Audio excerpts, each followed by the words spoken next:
Hare Krishna, Hare Krishna, Krishna Krishna, Hare Hare, Hare Rama, Hare Rama, Rama Rama, Hare Hare.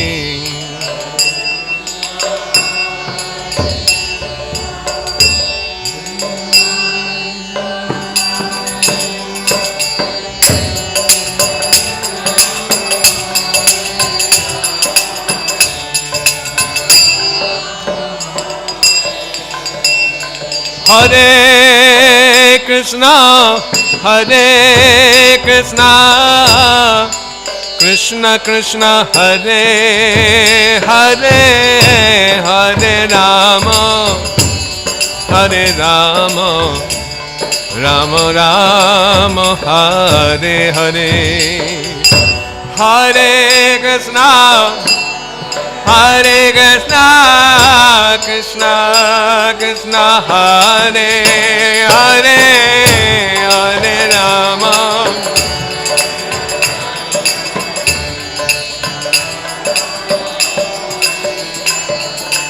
Hare Krishna, Hare Krishna, Krishna Krishna, Hare Hare, Hare Rama, Hare Rama, Rama Rama, Hare Hare. Hare Krishna, Hare Krishna, Krishna Krishna, Hare Hare, Hare Rama, Hare Rama, Rama Rama, Hare Hare. Haraye Namah, Krishna Jadavaya Namaha.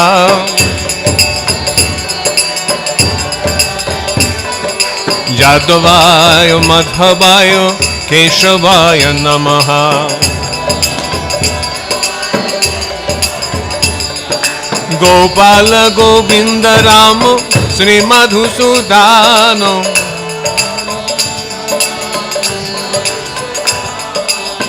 Giridhari Gopinato Madana Mohan. Sri Chaitanya Nityananda Sri Advaita Sita.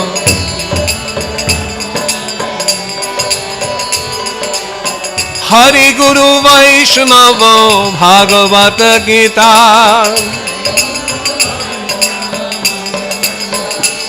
Hari Guru Vaishnava Bhagavata Gita.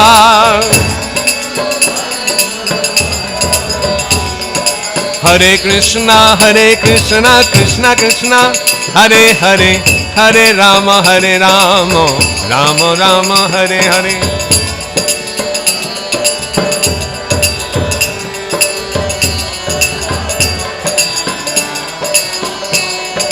Hare Krishna, Krishna Krishna, Hare Hare, Hare Rama, Rama Rama, Hare Hare.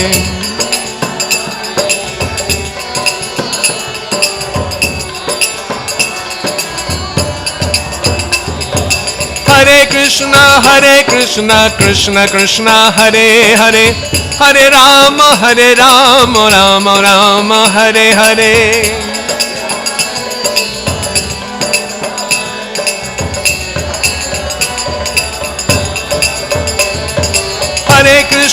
Hare Krishna, Krishna Krishna, Hare Hare, Hare Rama, Rama Rama, Hare Hare.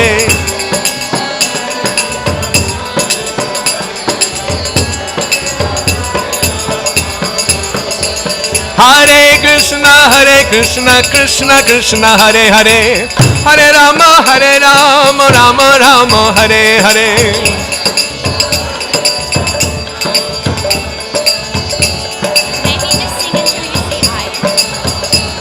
Hare Krishna, Krishna Krishna, Hare Hare, Hare Rama, Rama Rama, Hare Hare.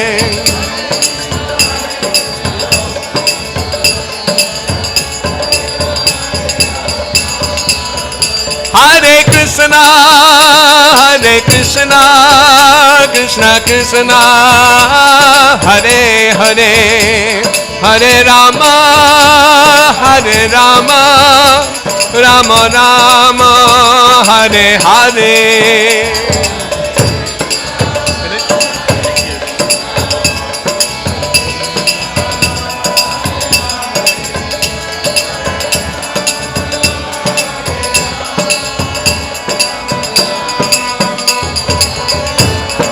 Jaya Vaishnav Thakur, Jai Vaishnav Thakur, Jai Vaishnav Thakur, Jaya Vaishnav Thakur.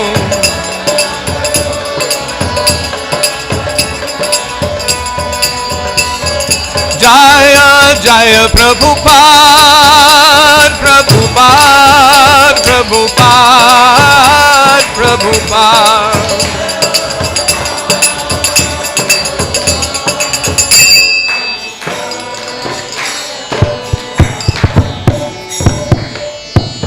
His Grace Sabhapati Prabhu Ki.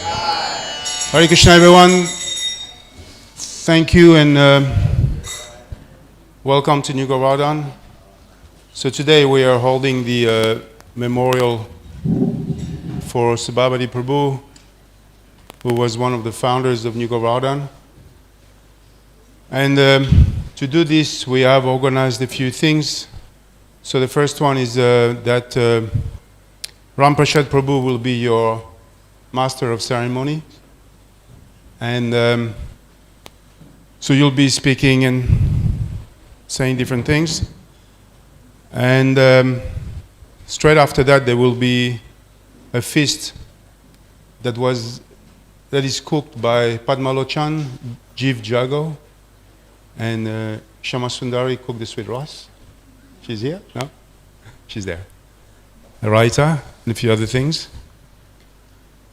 And if you'd like, if some of you have not been on New Govardhan for a while, after the ceremony, we have organized some golf carts that could take you around the farm for a tour. If you want to see what's going on, if you're interested, then there's a tour there. So Dhamma, Rupini, and Bharat. So once the ceremony is over, you can contact Ram Prasad Prabhu, and he will organize that. Thank you very much. All glories to Sabhapati Prabhu. Haribol.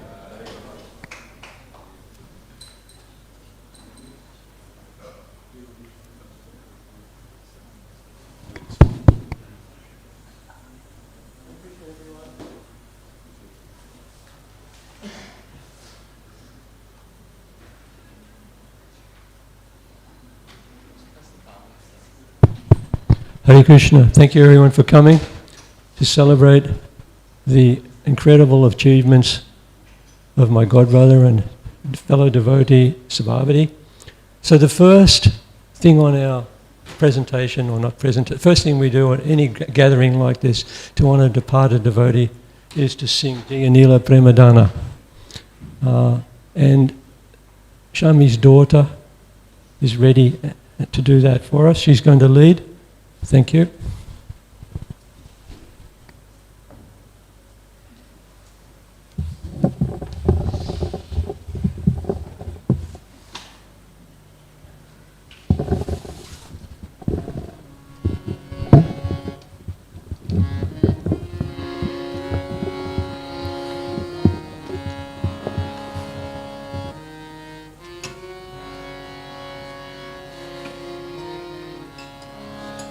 Jai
Pashima.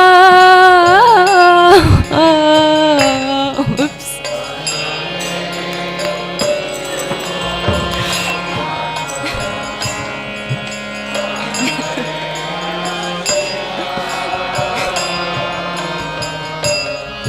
Gauranga Gunira Nidhi Kota Gele Pavo.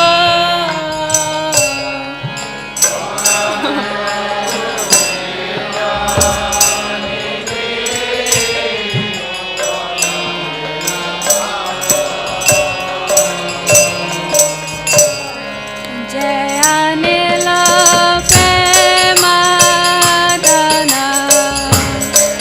Karuna Praju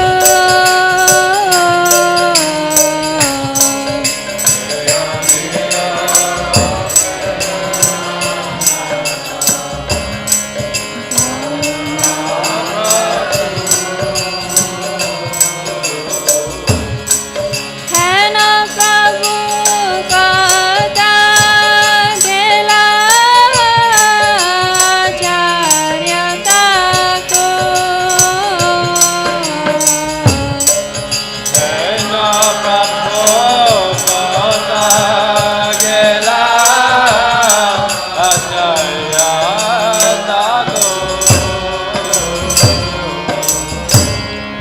Se Samba Sangira Sangi Jai Koilo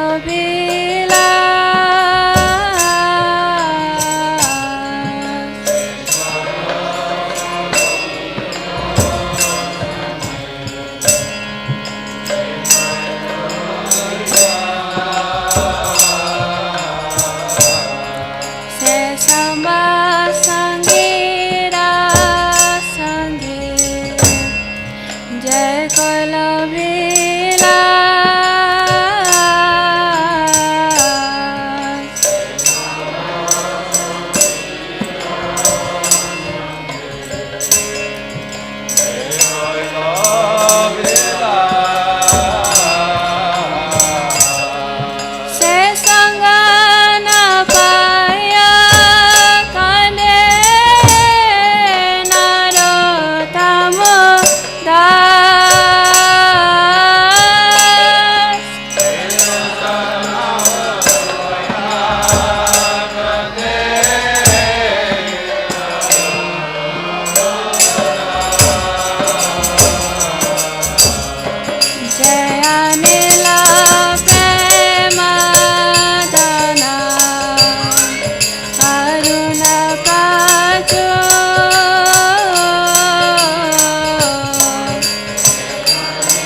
Tagore Pramanandi.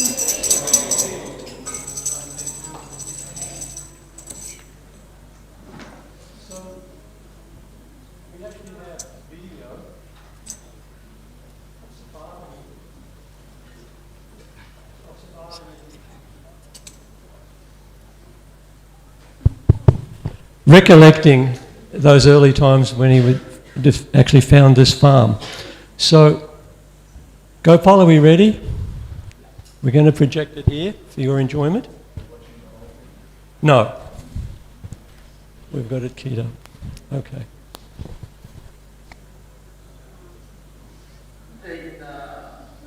At the end of 1975, Bally Madam from Perth came out and he was the new GPC for Australia. So I approached him and I said, many people are interested in joining if we had a farming community. So I asked him if we could establish a farm. So again, he was very appreciative, and he also was into expanding the movement, and he immediately agreed that it was a good idea. So he said, okay, you go and look for a property. And I told him that the northern region of New South Wales was ideal because we've done so many programs in the area. The climate was subtropical, there was plenty of rain, it was good farming, it was good for farming all types of crops. It was a dairy farming area, and it was close to the big cities of the Gold Coast and Brisbane, so it wasn't so isolated. So I went up and I started looking for properties around Coffs Harbour, and we gradually Bellingham was very astute. He said that when you find a place, it should be at least 500 acres, because in the future we will have many cows, because we're not allowed to kill the cows once giving milk. So he said we need a large property to be able to cater for all the cows in the future. So I went to Coffs Harbour, we drove up to Grafton, and then we drove up to Byron Bay, and then we drove up to Mullumbimby, and I found a beautiful property at Mullumbimby, 250 acres. It was right on the corner of the highway, very close to the hippie capital of the world, Nimbin and Mullumbimby and Byron Bay, and it was ideal. But the only problem was, it was only 250 acres. It didn't, it wasn't what we wanted. So then next we moved up to Murwillumbah, and Murwillumbah is in the middle of the volcanic caldera, and very fertile, and a big dairying area, and also they grow a lot of sugar cane and bananas there. So I went down the street in Murwillumbah and went to a few of the real estate agents and asking if they had any large properties, and there were none available. So I walked past one real estate agent, Peter Smith, real estate agent. I looked in the window and there was this faded photograph of a 815 acre property. And I thought, oh, that's big enough. So I went in and I met Peter and I said, oh, you have this property, 800 acres. I'm interested, I'd like to have a look at it. And he thought, huh? Oh, no, we don't. And I said, yes, you do. So I took him out the front and I showed him the photo. And it had been there, the photo had been there for so long, and the property had been on the market for so long, he'd forgotten about it, right? So then I said, okay, please take us out and show us this property. So it was 15 kilometres out of Murwillumbah. So we drove out, and on the way out, being a typical real estate salesman, he tried to sell me another property, 350 acres, but actually it was just the side of a mountain and it wasn't really appropriate. Anyhow, finally we got to we finally got to this property out at Ewingella, and we had to descend down the riverbank and walk across a river and then up the riverbank. And then I saw this beautiful property, I could see that there was 20 feet of volcanic topsoil. There was about 200 acres of arable land, and about another 200 acres of hilly land, and 400 acres of forested land going up 1,800-foot mountain like that. It looked absolutely beautiful, and immediately I thought, oh, this is it. So I went back and I rang up Bali Madan and Balaram Prabhu, who's the temple president of Melbourne, and I said, I think I've found a very good place like that, so good enough to come up and check it out. So they flew up the next day, and I took them out and we looked at the property, and they too were amazed that it was so absolutely beautiful like that. So the asking price was $100,000 for 800 acres. 815 acres, which even back then was quite cheap. The property was the deceased property of Ivy Kelly. She was a spinster. She was a dairy farmer. She didn't even have a car on the property. There wasn't even a road on the property. She used to ride around on a horse, and she would milk the cows and bring them over on the back of a bullock dray to the main road and send it into town. Now her two nephews, Max and Jim Kelly, were dairy farmers next door, and they were rather a funny crowd. It was a bit like the real McCoys, you know. They were sort of very simple farmers back then, you know, and so they wanted $100,000 for the property, and again, Bali Madam was very, very savvy. And on the property were 400 cattle, beef cattle. Now, we didn't want them, right? So Bally suggested, okay, tell them you keep the cattle, you sell them, and you will get probably $40,000 or $50,000 for that, and we will give you $80,000 cash for the property, right? So these two hillbillies, they'd never seen that much money in their life, right?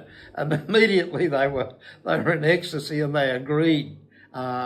So we put down a deposit of $3,000, and we had 60 days to collect the remainder of the money. So then all the devotees in Australia, from the Melbourne, Sydney Temple, the boys on the bus, and Spiritual Sky, we went out and we collected that $70 plus thousand within the 60 days. So then on Easter Tuesday, April the 7th, 1977, I went in and I gave the final check, and we were given the keys to the property. And on that day, we went back. We were on the bus, and we travelled back to the farm, and we drove the bus down the ravine, and we crossed the river in the bus and up the other side. And there were two houses on the property: a white house where Ivy used to live, and over on another ridge there was an old dilapidated wooden house, rather dilapidated in a poor condition. So we drove up and we moved into the White House. Now a week before we bought the property, we were up doing programs on the Gold Coast, and we did one program at Burleigh Heads. We used to take the deities out and chant and sing and dance and give a small talk and serve prasadam. Now, at that program, there were 7 people in the audience who would join the movement within the next 3 or 4 months. We made the announcement that we're going to purchase this property nearby, and so when on the day of arriving at the property, there were 5 young boys waiting at the front gate, waiting to join. So from the very first day, this new Govardhan was such an auspicious property.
and he was part of the group. I was there, and Chitahari and a few others, and Sabhapati was there.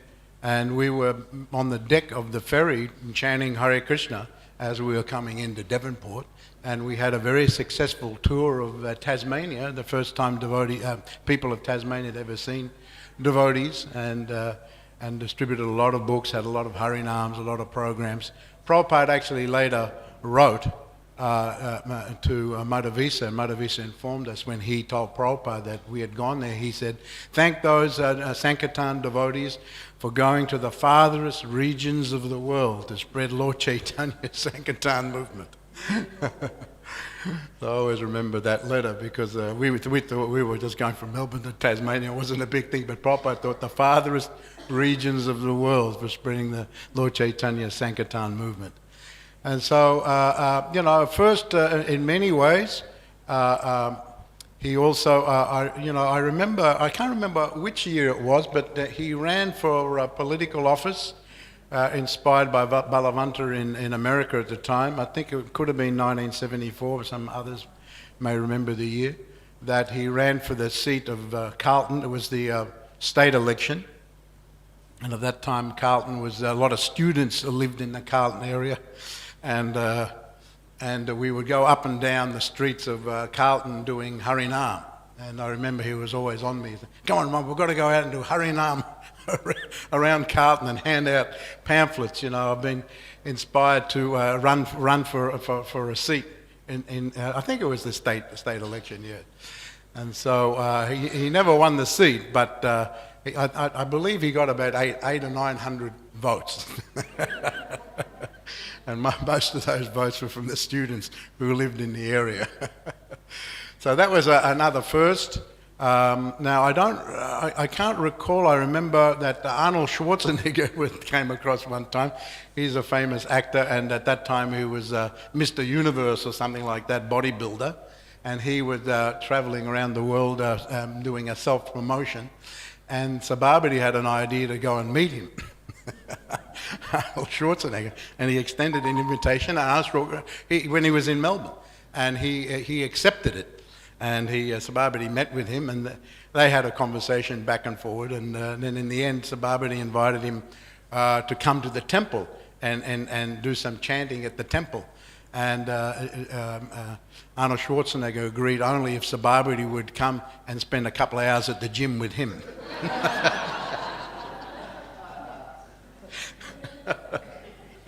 Sabhapati just dismissed it as a nonsense.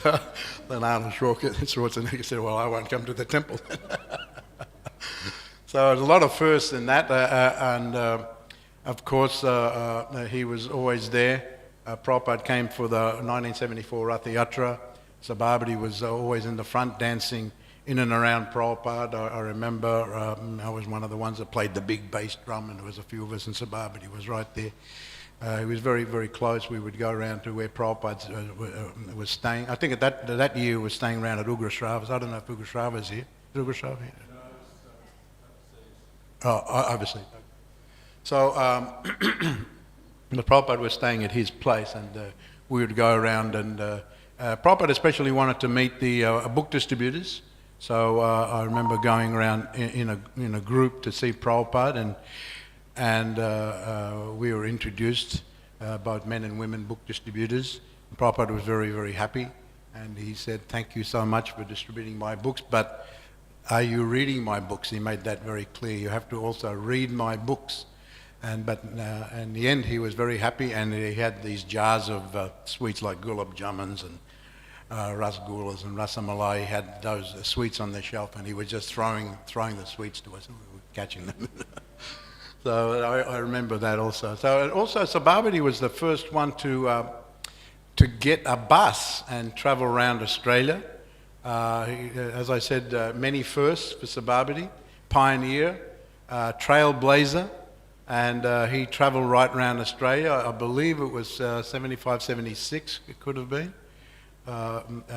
Maybe late 75, 76, and he travelled right round, going from one side right to Cairns, right round to Perth and back again. I remember because he stopped off in Perth, and and I was the temple president over there at the time, he nicked a whole bunch of our brahmacharis. I came down the next morning to Mongolay. Where are all the brahmacharis? So Sabhapati took off with him to Perth. So they're coming back. So I had to intercept them on the way back because they stopped off in Adelaide on the way back. But nevertheless, it was good. Later on, and then of course in '77, he another first. Sabhapati had found he was looking around. He was inspired by Prabhupada asking that farms be established and rural community way of life. And so Sabhapati was going around. Travelling around with the bus and the brahmacharis on the bus, and he travelled this area, and he was the one that found this property. It was a very, now I seem to remember it was almost 1,000 acres here, and we got it for around about $80,000 or something like that, which is, there's many stories, and of course later on, he went on the Gold Coast and took over the restaurant there. Then he opened his own restaurant up on the Sunshine Coast, and I would go regularly and stop off there because I was travelling around with the bus and the brahmacharis, and so I would stop regularly and stay at his house with Sabhapati and with the brahmachari. He put up all the brahmachari. He was very accommodating, and he was very keen to spread Krishna consciousness, and so we did programs in the area, and he would do programs right in his restaurant. I mean, he ran a little restaurant, and he would have programs right in his restaurant, and he would just personally go. He was the sort of person that didn't need anyone else to help him. He would just go out and initiate something, go out, and he would personally go out, put up flyers and hand out flyers and invite people back. And so they were quite successful. Right in his little restaurant, we get 50, 100 people who come to the programs in his restaurant. Of course, in later years, I would, meet up with Sabhapati here and there. And I was very impressed that he decided to go to Sridham Mayapur in the last few years and spend a lot of time in Mayapur. And indeed, he passed away from this world at Sridham Mayapur, which to me pretty much says it all, about Sabhapati. Myself and I'm sure others, and we didn't always see eye to eye on things, but nevertheless, I greatly respected him, and he was a trailblazer, as I said, and he was very attached to Mayapur. We went on the parakrams. There were in the 90s those parakrams where you would stay out 8 or 9 days going on parakram, and he went out. They were very hard, and he went out barefoot, and we were walking side by side on those. There's so many wonderful stories I could tell. I always remember one story in the early days here that Sabhapati was very fond of curd pakoras, and I remember Narayan, who was here at the time.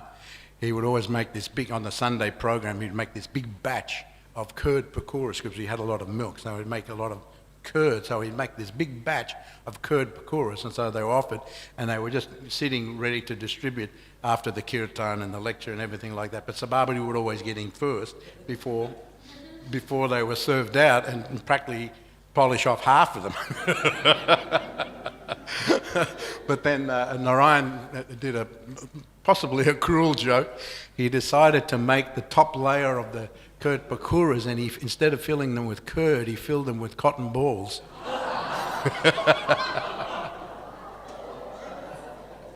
And when Sabhapati went in for his big handful, he ate one of them. Oh, what's this? And we were all watching, laughing. That's a little bit of a story. I've got 1,000 of those types of stories, but I won't take up any more time because I know there's many devotees here who would like to speak. So thank you very much. Hare Krishna. Sabhapati ki jai.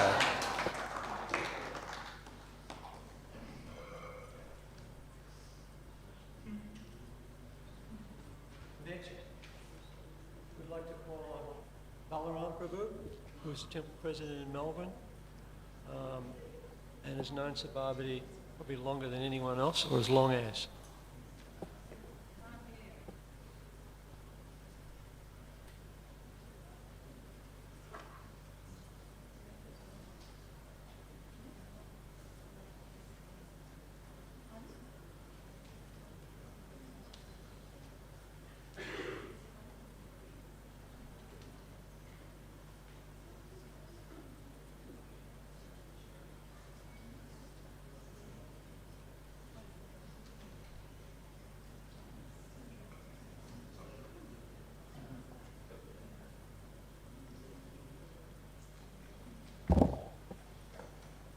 Hare Krishna.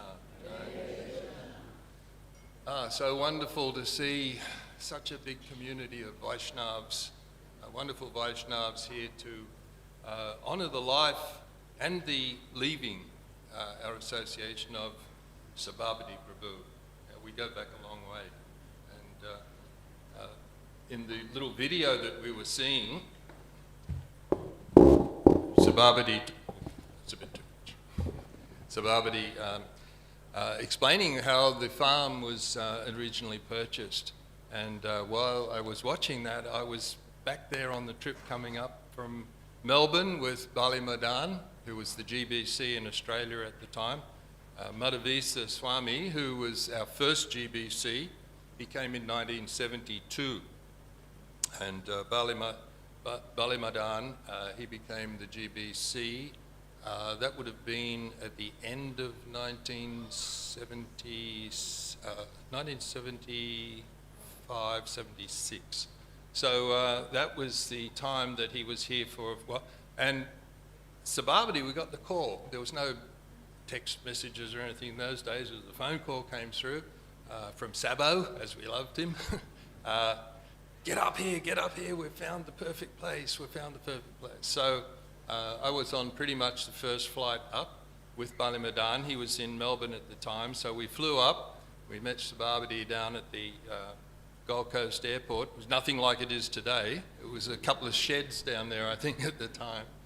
So we came up. Sabhapati drove us out to the farm, and looking for a property, a rural property.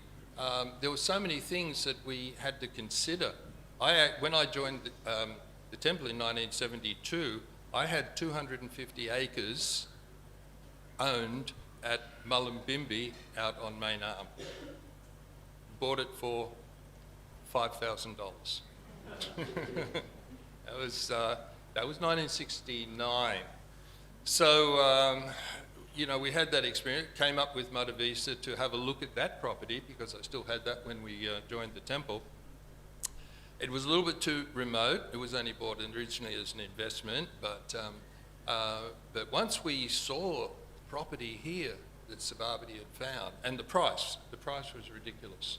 $80,000. I mean, $80,000 for 800 acres. It's unheard of. Even in those days, that was a very, very good deal. So as soon as we saw it, of course, there was no development here. There was just the White House and the beef cows, unfortunately. But what happened was immediately we saw the potential of the farm. So we decided on that straight away. And it was just some time ago that I actually found a copy of the original purchase order for New Govardhan Farm. And the signatures on the purchase order were Philip Scott, Robert Horton, and I can't remember Bali Madan's name. Mukunda Maharaj? No, anyway. So our three names were on the original purchase order for the farm. So that was later then transferred into, I think, Halliday Holdings, which was the ISKCON property holding company at the time. So that wasn't my first meeting with Sabhapati, of course, but that was a wonderful experience coming up and visiting and seeing the property, and all the development took place after that. The next, I know we're a little bit on a time limit here, so many wonderful devotees would like to speak, but my next probably significant story and experience with Sabhapati was the 1974 Mayapur festival.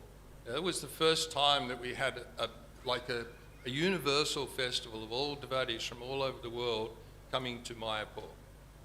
All that was there at the time was the conch building, the big long conch building. The long building wasn't erected at that time, so it was quite early. And we had a wonderful time. That's actually when Sabhapati got initiated. Sabhapati got initiated in Mayapur in 1974. I can still picture the Jagga Sabhapati there getting initiated. So we spent a lot of time together, and at that time there were not very many native Indian devotees working there. So Bhavananda and Jayapataka Maharaj, they actually appreciated the work and the effort that the Australian devotees were doing there at the time. Because we were cleaning the floors, we were doing all of the work. We were like the Mayapur work crew at those times. And yeah, we had some wonderful experiences. I sent a couple of photos up. There was a photo of Sabhapati Prabhu and myself cooking khichdi for all of the refugees that were coming. We used to serve thousands a day. The ladle is so big. Was that photo shown at all? Yeah. Yeah. So it was a wonderful experience. Yeah, Sabhapati and myself, we were actually cooking the khichdi in pots this size to serve out. And always remember when the little kids were so hungry, when you'd serve the hot khichdi, because you'd always have to have a couple of ladles, they'd go to take it with the first, instead of waiting until the plate was full, and then the next one would be on there, boiling hot khichdi, and they'd still keep eating though. It was a wonderful experience there, and after that, Srila Prabhupada at that time, he was caught up with in Juhu Beach, the property. Of course, the current temple wasn't built there at the time. Sri Sri Radha Raj Bihari, they were just in the little, it was almost like a shed in the middle of the compound there. And Srila Prabhupada was in the process of, was it Mr. Nair? Nair? I can't remember. Nair. Yeah, he was, Prabhupada, and he requested, because the Australian devotees at that time, we did not have to have visas to go to India. We could travel, free entry, as long as we had a passport. We could basically stay as long as we wanted to. So Srila Prabhupada requested Madhavisa to as many of the devotees who were healthy enough, who could walk, basically, to come down to Juhu Beach to help with the kirtans. Because what Prabhupada was doing, his program there was in the evening, there's a huge big pandal, a couple of thousand people, big pandal. So Vishnu Jan Prabhu, Vishnu Jan Maharaj, he was there with us.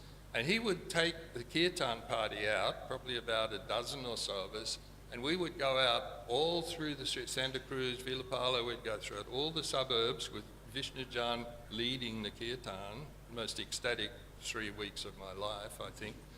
And then we would be passing out leaflets and to all of the people to come back and hear Srila Prabhupada speaking in the evening time. So we were going out there, and Sabhapati was on all those. Twice we went to, with Srila Prabhupada, we went to big like Mr. Sethi and a couple of the life members' houses for lunch. So Prabhupada would go in the vehicle and we'd have a big kirtan party following, and then in the halls of these life members' mansions, they would serve out Srila Prabhupada and then serve out the devotees. So very wonderful time, and that was very special with Sabhapati all of those times, and we were pretty much,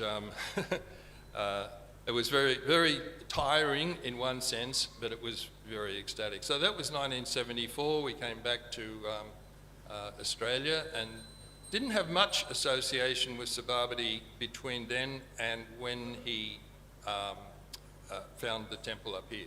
The only association is Ramai Maharaj was saying, when you come and try and steal the devotees from your temple. Sabsa's coming. We wouldn't even know sometimes.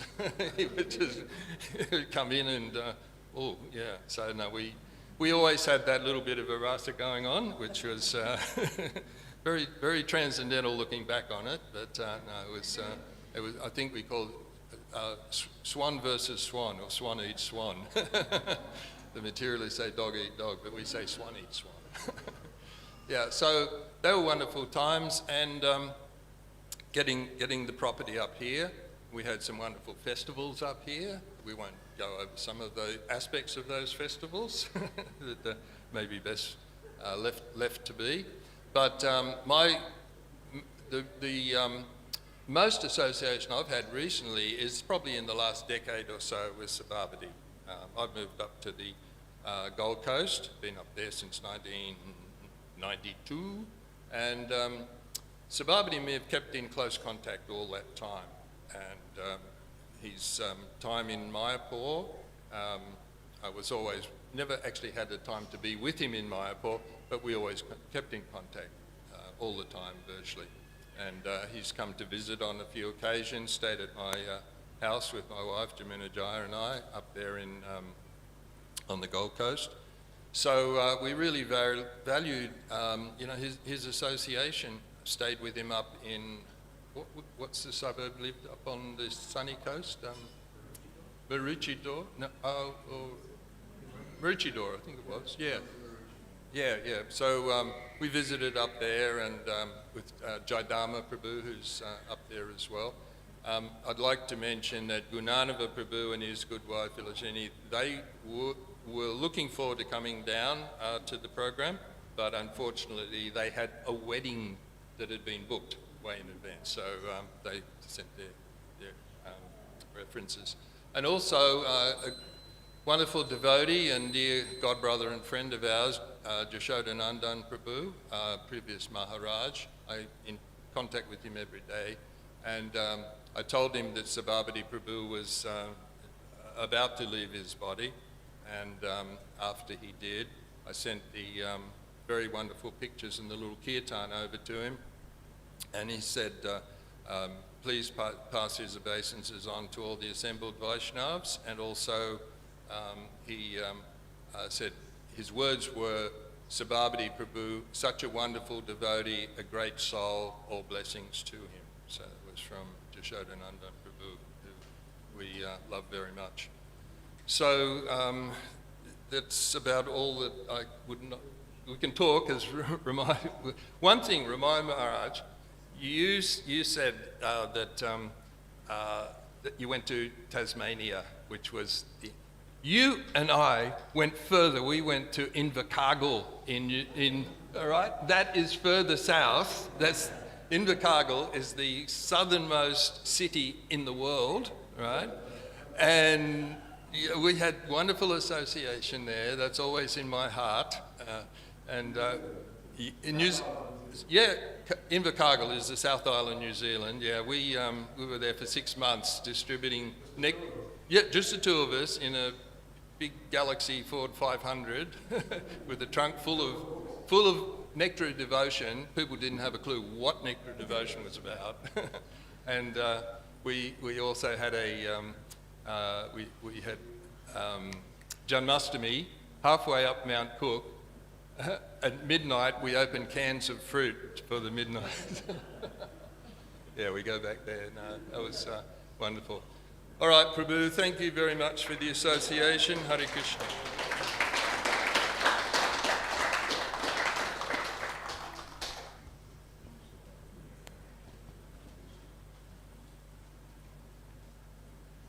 Shami, are you not ready?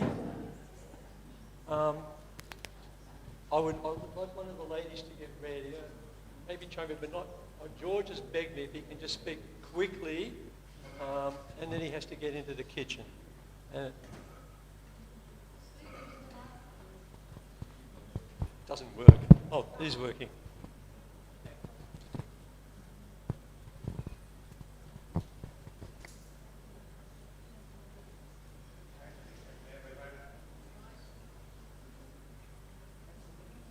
Genuinely don't know why the Lord brought me here, because the moment I heard about Sabhapati, I started crying my eyes out. Because, well, I'm not wise, simple. I feel guilty because when he had his political party, I had a lot of his good, simply wonderfuls that he made. And just to make sure I don't make a complete fool of myself, I just wrote this down before, when I found out that he left his body. For some reason, I don't know why, Madhavisa Maharaj decided that he wanted me to be Prabhupada's bodyguard, which was an absolute nightmare because of the responsibility. Anyhow, during that famous, or infamous 74 Ratha Yatra, there were two incidents. One, somebody came far too close to Prabhupada and he learned that he could fly, chuck him out of the way. But what brings Sabhapati to mind is what happened when the Ratha Yatra was over. Prabhupada was got up, kept people out of the way, and it was getting really noisy. Sabhapati was nearby. I said, "Don't leave me alone. Just don't leave me alone." And all of a sudden, this absolute maniac, he came running like this with his arms in the air, screaming his head off. I don't know if he was on drugs or whether he was a dim or whatever. And we thought he was going to kill Prabhupada. Literally, it was just a really violent situation. So I basically jumped on him before he could do anything. And I started to show him physically the error of his ways. That's the polite way of saying I was punching the living daylights out of him. But then Sabhapati, he was the one and only person in the entire time I've doing this Kshatriya service that he gave me advice. And first of all, he thought I was going to kill him, literally. Don't kill him, don't kill him. He intervened and we both escorted that man out of the building. Whilst doing so, Sabhapati said to me, that's the part I would never forget, he said, "Now remember, George, we're not punishing this man, we are stopping him from committing more sins." Can you believe that? Fair enough, I said, but I think he needs a stomach massage, don't you?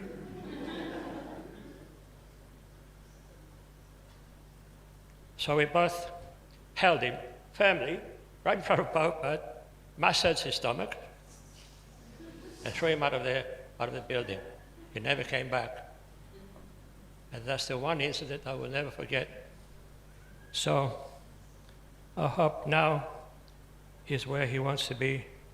And thank you for your time.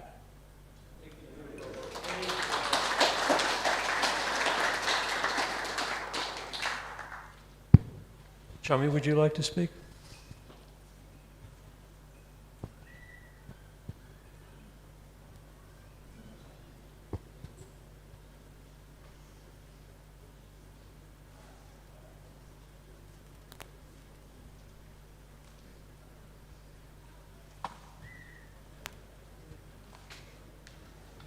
Jai, thank you.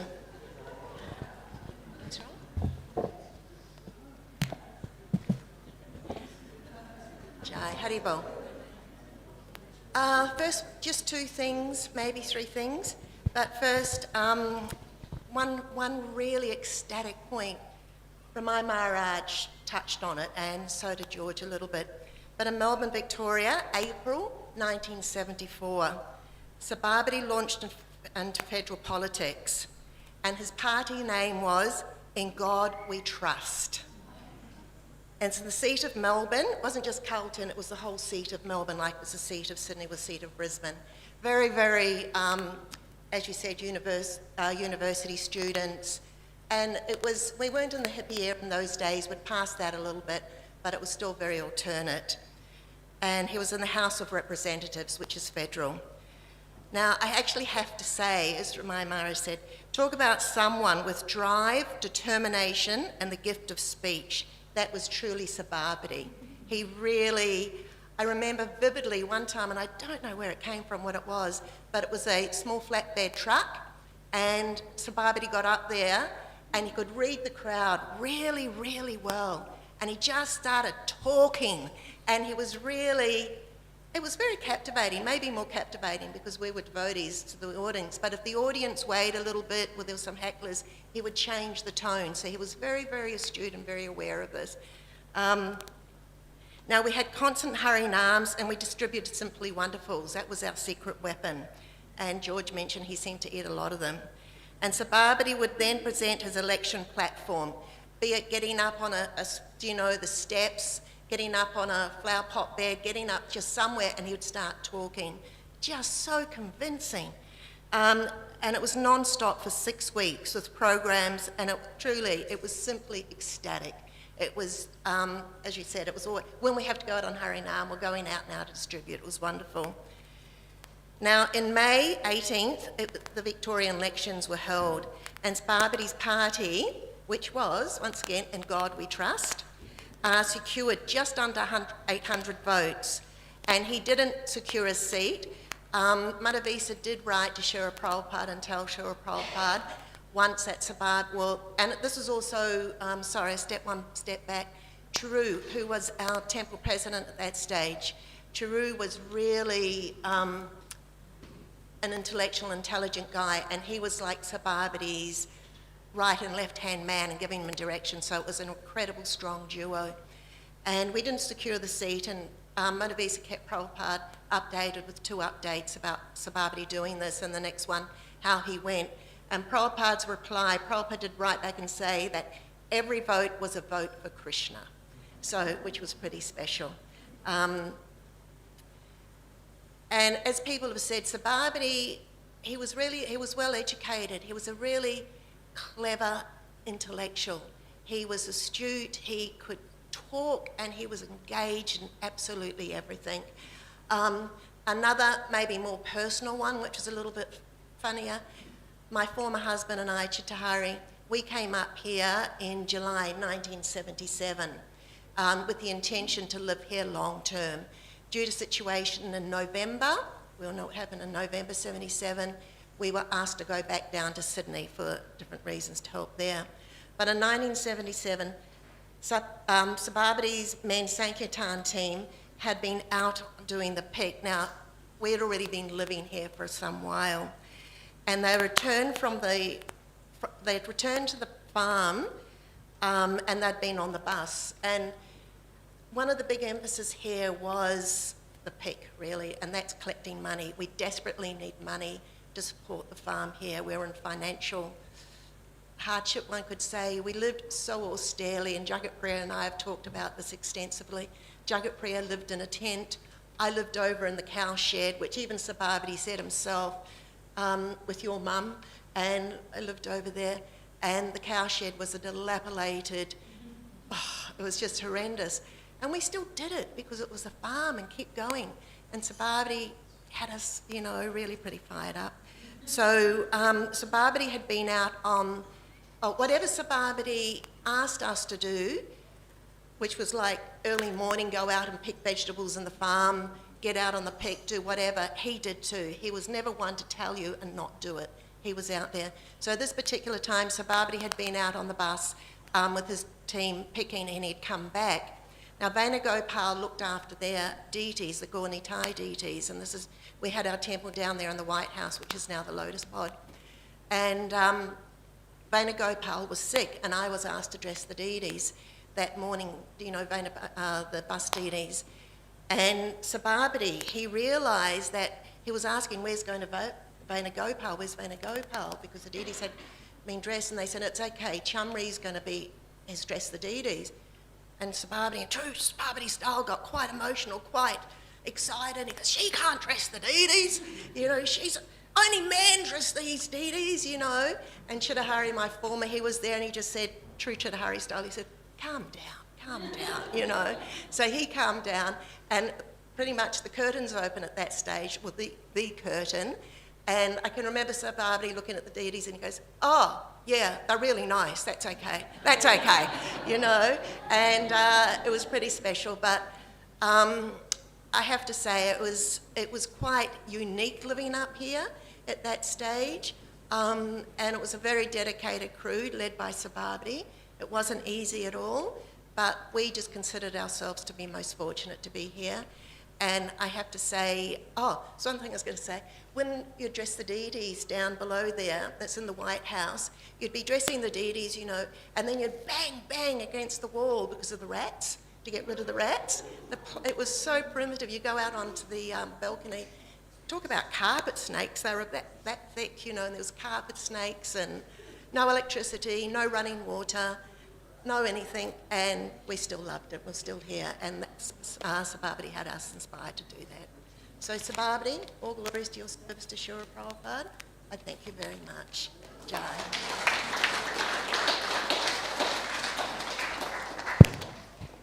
That was all right, Chamri. Maybe Sadhbhuj would like to talk next. He spent a lot of time with Sabhapati in Mayapur. I'm sure he has quite a few stories he could share with us. If there's any one of Sabhapati's children who would like to speak. Yes? After? Okay. Sadhbhuj Prabhu? After what? Okay. If you hear everyone, we're going to hit 12 o'clock. 12 o'clock is Aarti. We'll have a nice kirtan from 12 to 12:30. And then there'll be a feast provided for everyone who's come today.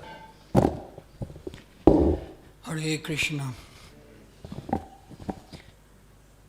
I am very happy to see that a lot of younger people here today witnessing that video clip of Sabhapati.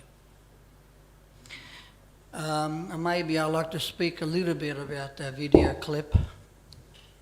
Sabhapati will come to my office every day in Mayapur, without fail. I was his punching bag, and everybody knew it. He would come, interrupt our meetings every day, and he would just sit there, and then he would make comments.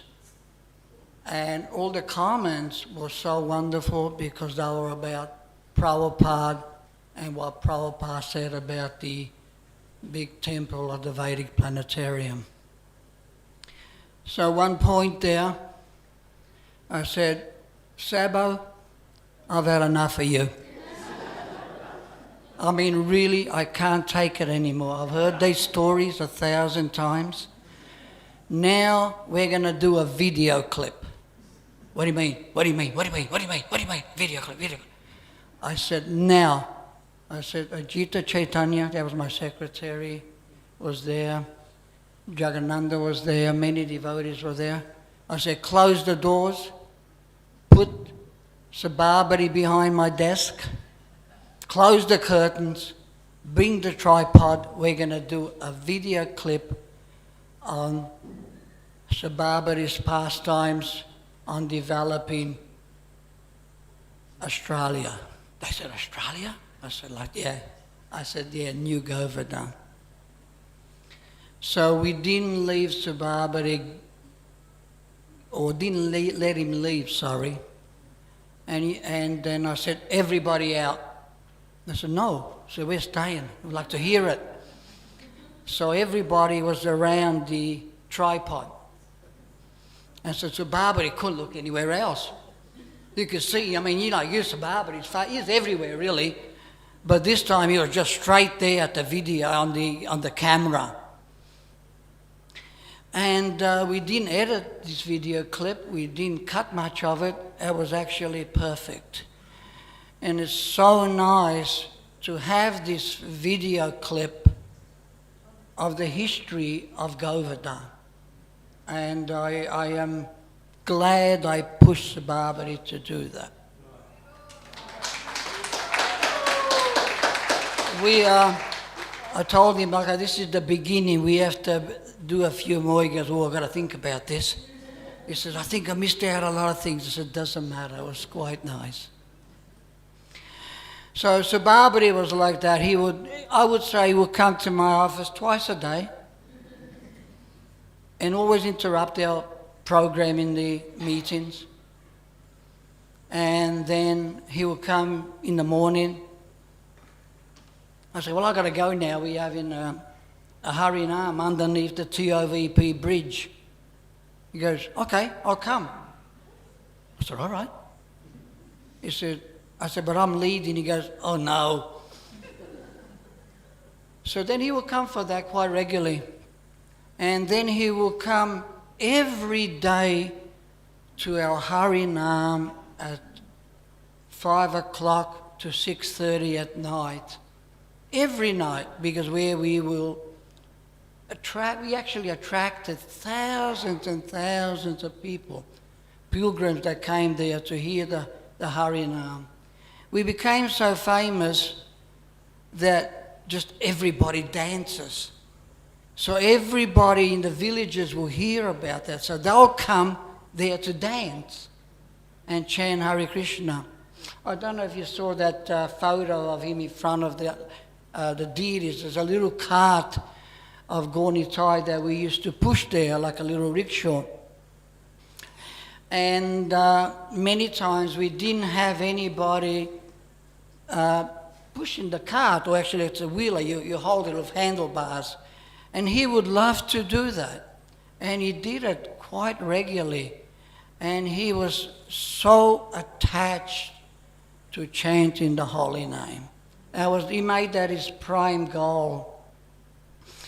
Even when he was in when he was in Australia with his illness, he would ring me every day. And he'll say, "You never called me." I said, "Yeah, but it's only 8 o'clock. He goes, "You never asked if I'm still alive." This is how we would talk to each other, humorously. It was, we had that thing. Okay. Are you still alive? He goes, "Yeah, just." So I was like that. Then one day I didn't get a call at all. So I'm ringing him. I said, "What happened?" He goes, "Oh, they're going to just put me through now. They're going to put me on chemo first." He goes, "Oh, do you want to come over?" I said, "No." So we had this wonderful lila with Sabhapati, even in Mayapur. He would ring me all the time before you come to my office. You haven't called me if I'm still alive. So we had that, so that was Sabhapati. He was very, very humorous in Mayapur at the end there. And he made a lot of friends with the TOVP, the workers, the architects, the devotees. He would go to the book distributors and glorify them, talk to them about Prabhupada. You know Sabhapati, you can't shut him up. That's Sabhapati. So I'll tell one last little story because I can go on and on. Yeah, he gives me a call about 11 o'clock in the morning. He goes, "I just made this wonderful Thai noodle soup with curry." He said, "Oh, it's delicious. I ate it all." I said, "Did you take your insulin?" He goes, "Yeah, I forgot about that." Then I had a few people in the office. Again, Chaitanya, Ajita Chaitanya and everybody, and they're hearing this. That was over the speaker because we were in a meeting. Everybody said, "What about us?" No, wow, okay. Then, about 1 o'clock, he brings this big container of prasadam that he made for everybody in the TOVP. I mean, he wasn't well. He could hardly walk. We had to take somebody from downstairs to bring the prasadam up. He's got a rickshaw all the way to near our office. He would fight with them and hit them from his bag and said, "Leave me alone." And he would bring this prasadam up that he made. And he served everybody. He could hardly walk. And mind you, it was fabulous. It was really nice. So these are many of the pastimes that I had with Sabhapati on a daily basis. And when he was in Australia, I would get 2 or 3 phone calls a day. And even my wife would say, "Was that Sabhapati again?" Again? Like that. So it was a privilege to be with Sabhapati Prabhu, because I've heard so many stories from him about Australia, about Govardhan, about Srila Prabhupada, etc. And he was a pioneer of this movement. And I miss him. And I feel a little bit bad. I told him, "Just hang in there for a few more weeks, I'll be there." But he wanted to leave his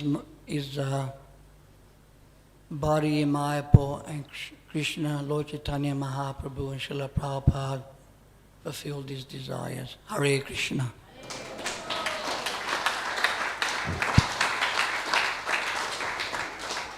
Thank you, Sadhvuj. So I think one of the senior ladies next. Suklam, would you like to come?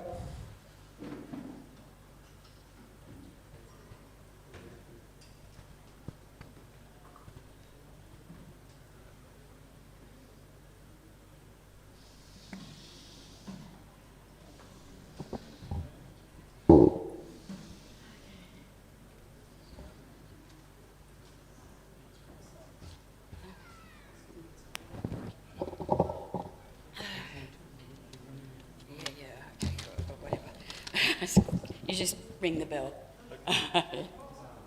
Okay, Haribo. I must say, I was a little bit more upset than I thought I would be hearing about Sabhapati's passing. It absolutely took me way back. He was a very good friend of my brother's, who a lot of people don't know, Chiru Gupta. I knew Sabo, well, I heard about Sabo. I think I met him once in Torquay.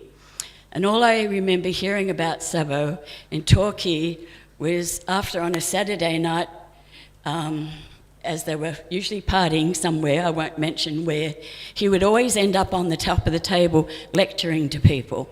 So his lecturing, lecturing and talking to people was from a very early age. Anyway, my claim to fame with Sabo was Sukla. You're the first one that opened the door to me when I entered the temple. So he remembers it, and I remember it. We had a lot of pastimes in the back. So many stories. He would distribute Prashadam with my brother, a lot. They would do a lot of service book distribution together. And I just used to hear crazy stories of them when they were in Torquay and surfing together. They were major friends. So it's I've known him probably a long time now. Anyway, I just wrote this only because I read it and I thought it was so much it just brought him up. And it was what, I read it the other day and I thought, this is Sabo. Hemingway wrote, "There are people in life we encounter who have often faced defeat, endured pain, struggled with hardship, and experienced loss, yet it is through these trials that their true self emerges, not often seen on the surface, but the kind that radiates from deep within.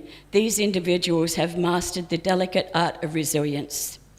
This reminded me of Sabo, a Prabhupada man. What a great accomplishment. Despite everything, in the end, he saw the finality of Srila Prabhupada, the mercy, his passion of life. He was abrupt and was enthusiastic, but when he loved the people he loved, he talked about them all the time and also other things. Whenever we were in Mayapur, we would have breakfast together, and, Sabo would be, always offering, talking to the people that were making the breakfast and things. And one of the things I loved he would always talk to me about how fabulous Mayapur was, how much the deities were. And in the middle of it, he'd go, "Oh, this oatmeal's just beautiful, just beautiful." And I'm thinking, it's oatmeal, it's not that exciting. But everything about him was exciting. And that's my greatest, I've got more to say. Is the bell rung? No, okay, so that was the one thing I loved about him. He also told me once that an Ayurvedic, actually this was when he was back in Mayapur, an Ayurvedic doctor said he could write a PhD paper on his body ailments. And I thought, well, that's him. But his enthusiasm for Prabhupada, his life in those days was his love was his early days. He said, 5 years as a brahmachari were the best days of my life, he said. He loved his children, and Sridham Mayapur allowed him the privilege to pass in the Holy Dham.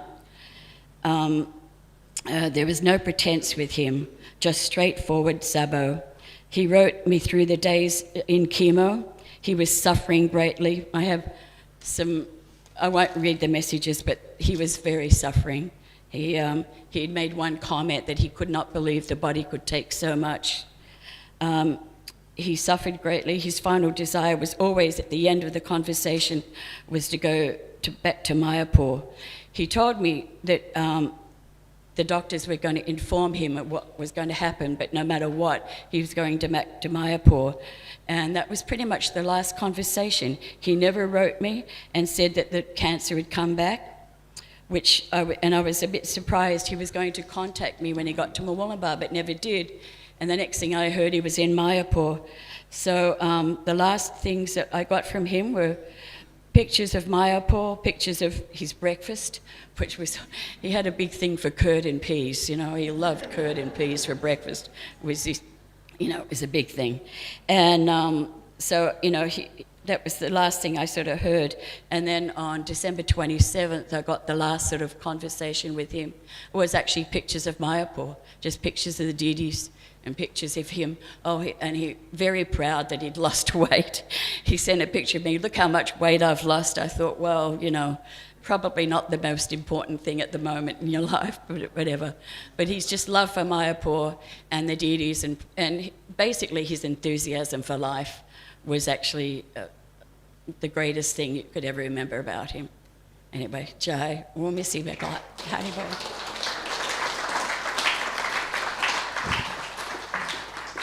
Thank you, Sukla. Dwapiana, would you like to say something?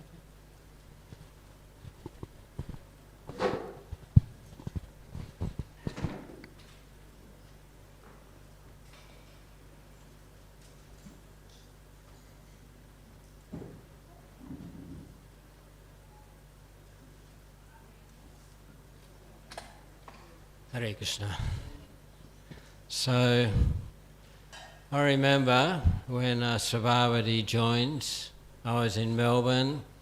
I did mostly like Bajari work and kirtan. And I remember Bhakta Phil, I think he joined about the same time as Ramai. And I used to go out on the street chanting every day. I wasn't very good at distributing. It just wasn't my thing. I guess I'm a bit timid and wasn't able to talk immediately to people. But Sabhapati and also Ramai, I used to pass them on the street. They were so enthusiastic. The method they used to use in those days, they had a box of incense and they would stop people with a stick of incense, and then they would harangue them to buy a book. And so I remember Sabhapati and also Ramai was so enthusiastic the way they approached people and distributed books like that. So that was Sabhapati's key feature, always so enthusiastic. So like I said, I was mostly Pujari and Kirtan work, and so I didn't have a lot of service together with Sabhapati. But I remember when he stood for Parliament and, like Chamari told the details of that story. So always so enthusiastic, So I remember just after they got the farm here, for some reason I came up, I was a Pujari in Sydney at the time, in Surrey Hills, and I came up here and we stayed in the White House. There was no electricity. Sabhapati was there, Mandapa was there. Mandapa, we were trying to figure out, there was these things growing on the tree, these pods, we were trying to figure out whether they were acorns, wasn't it? Or they were actually like poison beans. We tried baking them in the oven, like we had, there was no, we didn't try eating that, that's why we're still here. But there was a wood oven, and I used to cook the prasadam, light the fire and cook stuff. And in the night time it was dark, and some or other, I was good at telling stories, and I, knew a lot of Mahabharata stories and stuff, so we'd sit around in the darkness near the fire, because it was getting towards winter and cold. So I would tell stories like that. That was our entertainment. Then a bit later in the year, me and my wife at the time, Atri, we went to Fiji for the opening of the Kalia Krishna temple there. And I remember at the opening, either at the opening or at the Janmashtami festival, there was an Indian guy who was making jalebis right there on the spot. He had a big wok like this, big wok. And he had a coconut with a hole in the bottom, you know, like a half a coconut with a hole in the bottom. He would put the batter in it and he would make the jalebis like this, fry them in the ghee, and then put them into the sugar syrup and distribute them like that. So being a cook, I was inspired by this. So somehow or other we got kicked out of Fiji. In other words, the Vasudeva wouldn't renew our visa for various reasons, because I tried to get them to cook only ghee and not oil. And my wife talked back to Vasudeva a couple of times, which he didn't like. So anyway, we came back to Sydney, and then Sabhapati organised a big festival for the official opening of this farm on Govardhan Puja, since he'd got permission from Prabhupada to call it New Govardhan. So I came up here and I was in charge of cooking the prasadam, and I wanted to make these jalebis. So to make the jalebi batter, you mix the flour and water together and let it ferment for a few days, and that gives it a natural raising and a kind of sour taste, and then you cook it and put it in the sugar syrup, so it's a delicious sweet and sour taste. So we had a wonderful festival, first festival for New Govardhan. One of the major features I remember, we had a big tent down there near the White House, and they put on plays, skits, you know. And the most memorable one I remember was a skit of the fake moon landing. Ramai was in it, Balaram was in it, and you know, they used a strobe light, you know, and they landed on the moon and they came out in the strobe light and they said, "Big step for mankind." You know, what was it? Small step for man, big step for mankind. And the strobe lights turned off. Ramai was at the desk, you know, said, "Yeah, that was really good, that was really good." So it was a really wonderful festival. Also, Satyarupa made this little deed of Krishna. We came up here, I don't know if we came up quite this far, but we came halfway up the hill and we did a kind of a yagya. And while we were doing it, there was this light rain came, you know, like the demigods showering flowers. So it was a wonderful festival. Then we went back to Sydney overnight. We took 2 days to drive back. We went back to Sydney. People were crying, the most tragic news. Prabhupada had left his body. We won't go into that, but it was just kind of what happened directly after the opening of the New Govardhan festival and the Govardhan Puja. So the last time I saw Sabhapati, actually, I went to Mayapur early 2020 with my wife, Keiko, and I used to go to the Guru Puj. One morning I was at the Guru Puj and this big devotee tapped me on the shoulder. "Remember me?" It was Sabhapati, you know, because he'd put on a lot of weight since last time I'd seen him, and he had some kind of problem that gave him a big belly. So it was very nice to see him. He said, "Oh, come to visit me." He was staying at his daughter's house a little way away.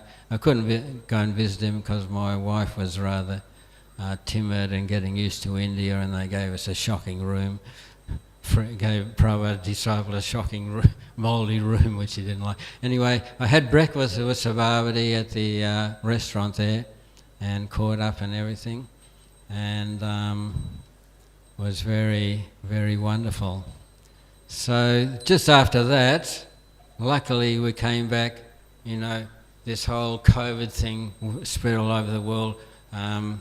India was shut down, everything was shut down. Luckily we got back to Australia before it started. But I heard that Sabhapati, he left India and he couldn't come back again because of COVID. So maybe he went to visit Guru Mandala Bhumi on this in Thailand. And then after that, anyway, he was stuck in Thailand in that tourist beach. What's the name? Pattaya. So he was staying in a hotel, like for a few dollars a night. But this is a typical Sabhapati. There was a lot of expatriates there. Somehow or other, he organised to a big free food distribution. He organised people to give a donation, a lot of rice and everything, and sabji. So he sent me an email and said, "How much rice do you need to feed 200 people?" I said, I don't know, but my formula is 1 cup of rice isn't normally enough to feed like 4 or 5 people. So get a kilo of rice, measure 1 cup and see how many kilos. So it turned out that the event that he had organised happened on Janmashtami. So he did a big prasadam distribution on Janmashtami, and hundreds and hundreds of people took that prasadam. So that was, Sabhapati, enthusiastic about prasadam, enthusiastic about chanting the Harinam, generally enthusiastic about everything. So he came back to Australia a couple of times during COVID.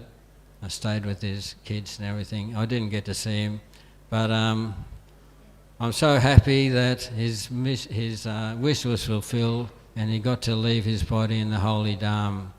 He might have had a lot of suffering in the end, but you know, he was a bit rough. He maybe upset a few people, but I think Krishna arranged for him to get rid of all that bad karma and leave his body in the holy Dham. Hare Krishna.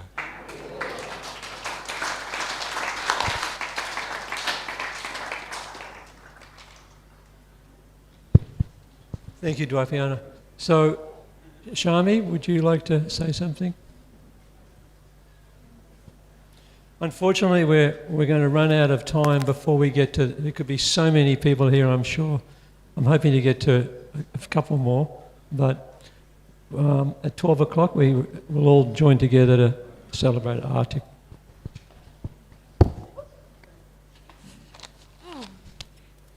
All glories to the assembled devotees, and thank you so much for coming today and giving your support and sharing your really wonderful, beautiful memories of my father. I did write a whole eulogy, but it's... Hello? Yeah, okay. Oh, okay, all right. So when Ram Prasad Prabhu, he called me and he asked me, just I think it was 2 days after my father had passed, was it 1 day or 2 days? The day after my father passed, he asked me and he said, we'd like to do a memorial for your father at the temple. And I was like, oh, really? And he said, Ajita Prabhu had called him and said, it would be nice to do a memorial for Sabhapati at the temple. And at the time, I was frantically in correspondence with devotees in Mayapur because immediately after he left, we wanted to arrange a big, nice feast for him for all the devotees in the Harinam parties. There's two big Harinam parties there in Mayapur. And for all the hospital staff, the nurses and the doctors that really were so wonderful and compassionate and caring to him for the last 2 weeks as his health was really rapidly declining. So I was very, very busy organising this because also Harisori Prabhu wanted to do a bit of a memorial, where they're doing today in Srila Prabhupada's Samadhi Auditorium. So that's all going on today. So yeah, I was very busy. And then when Ram Prasad asked me, I was like, oh, well, okay. And just being the daughter of my father and knowing that he's a very interesting character, I was thinking, oh God, well, who's going to show up? Who's going to come? What are they going to say? And then I thought, if we're going to do it, I'd really love for it to be so informal, because he wasn't the most formal person. He was a bit, rugged around the edges, and it's just been so wonderful to see, the older devotees, that gave so much of their youth and their years and their so much hard work and really surrendered so much of their time and their lives and raised their children through all the different, even though, there was so much austerity. I was talking to my mum last night and because I wanted, to ask her a bit about, my father and the memories and she was like, oh, well, where do we start? There's just so many memories. I'm a really hopeless public speaker, by the way. And then I was thinking about all the memories of, I'm looking at Mother Mitravinda, and I just can't thank you enough, and also Mother Jagat Priya, for just being the most incredible women of the time and so supportive and everything you went through, and there was such a beautiful sisterhood and motherhood that you raised your children and did all the incredible service that you did together. It's just hilarious what Chamari said about banging of the door with the rats. I mean, that says it all in those times. They lived in caravans and tents and so rustic, but they were so incredible. I mean, to live like that, it's amazing. So they really paved the path to create such a beautiful farming community that we now have today, and now we can just rock up and come to the temple with the the beautiful deities and with all the opulence and the incredible feasts that they now have.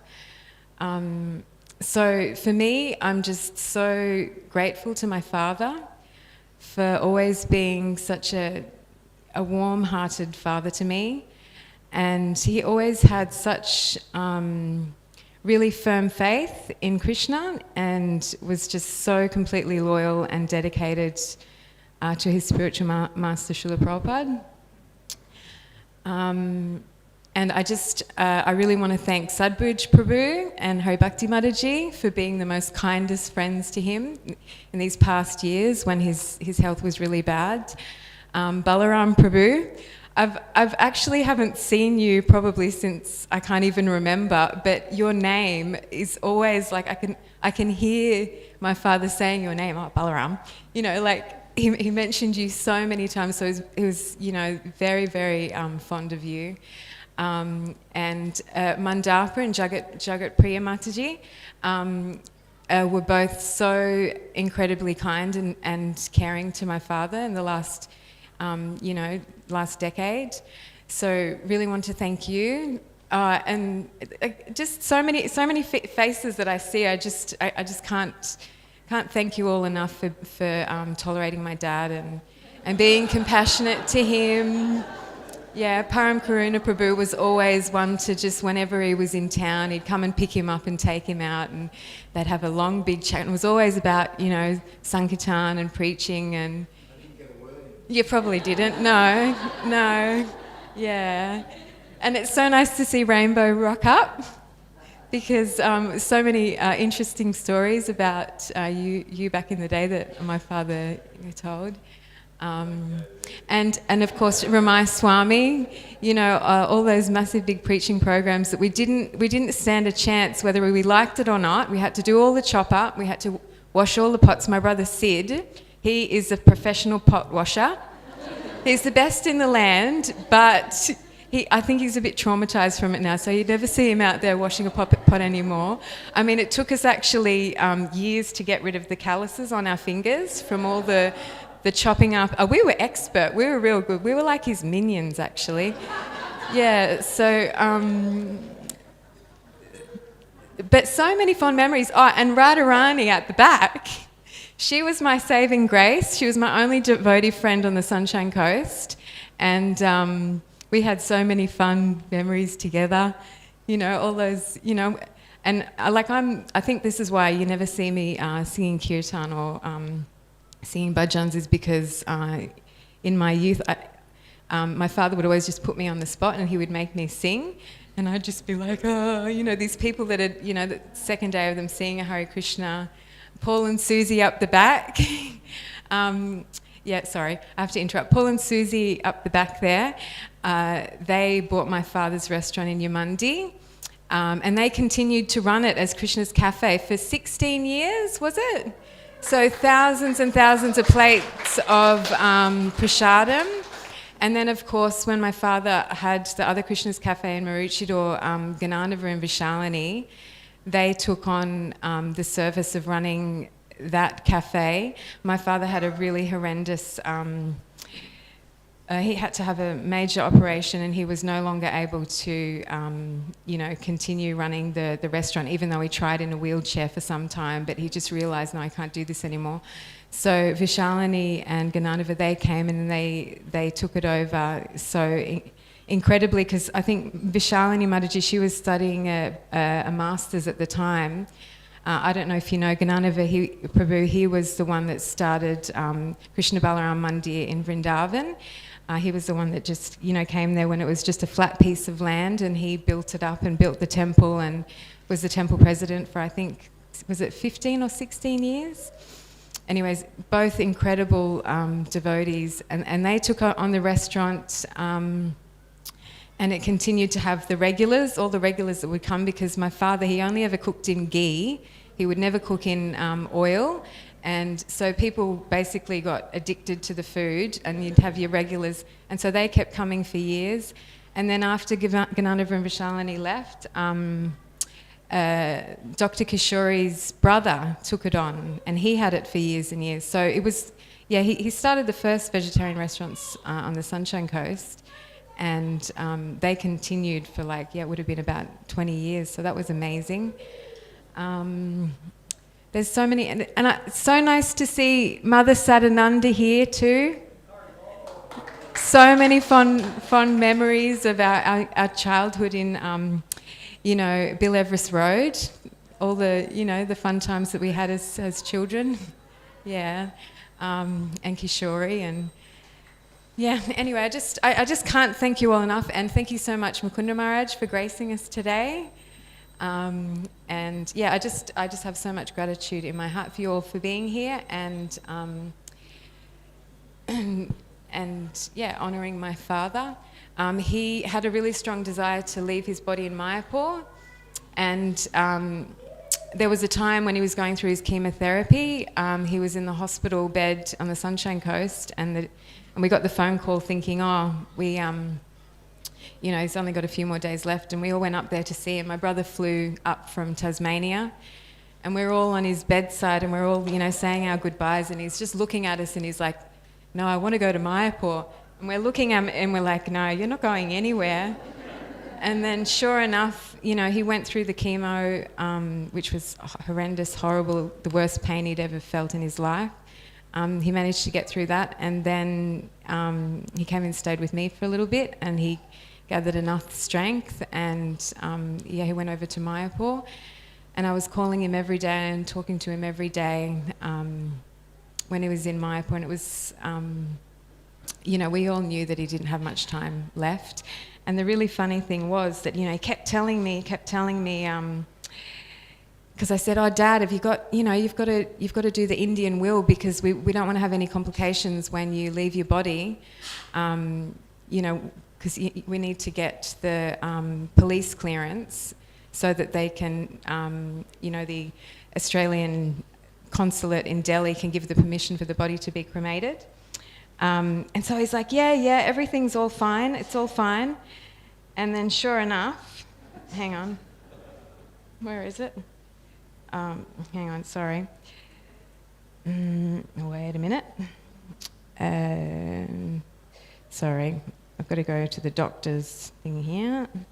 Okay, so sure enough, I knew there was a glitch in his will, because all the residents in Mayapur there, they all have to do this will, but I think it was a generic thing where they copy and paste, and you know, they all have the same will. So the person before him had a Russian name.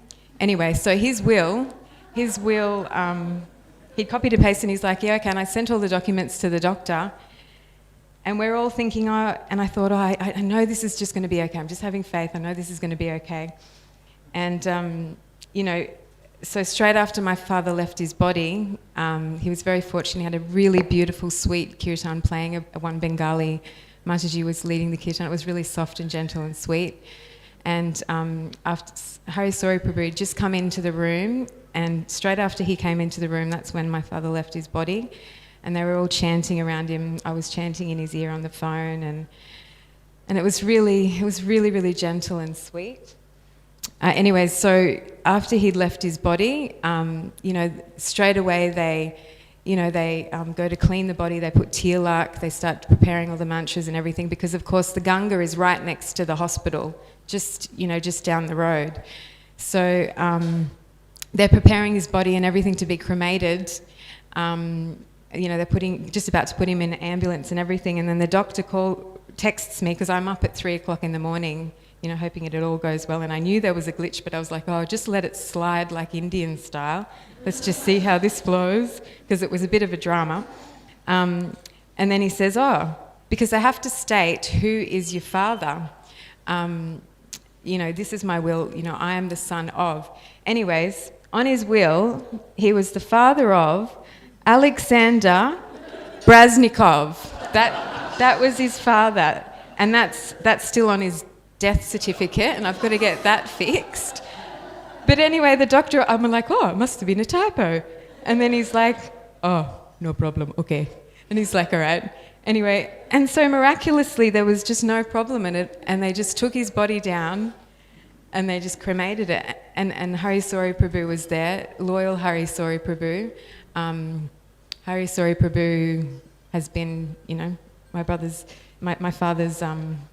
dearest friend in all these years, and he lit his fire, you know, to be cremated.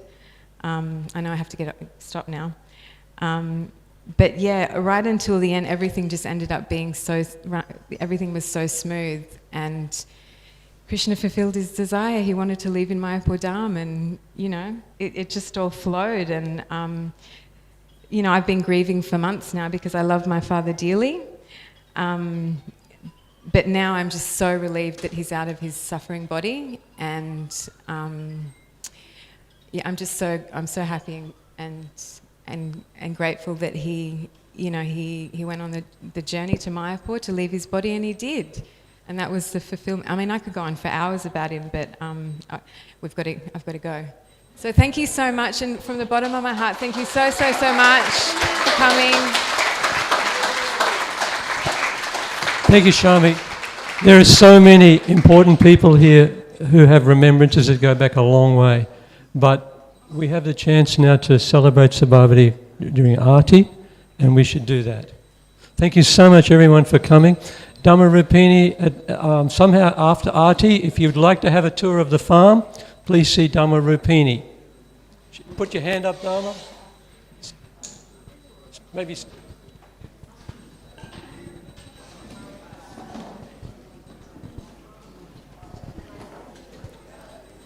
you want to lead? Do you want to lead a kirtan? Or?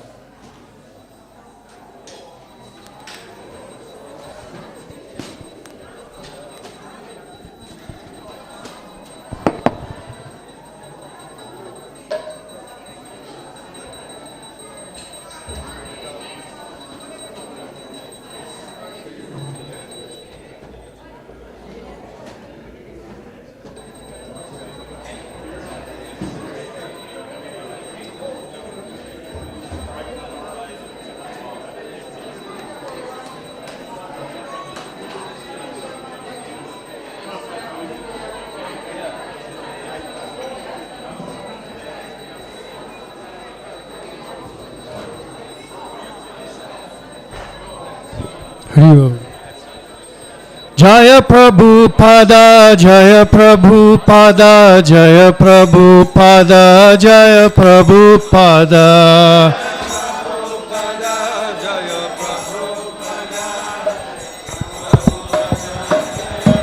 Jaya Jaya Prabhupada, Prabhupada, Prabhupada, Jaya Prabhupada.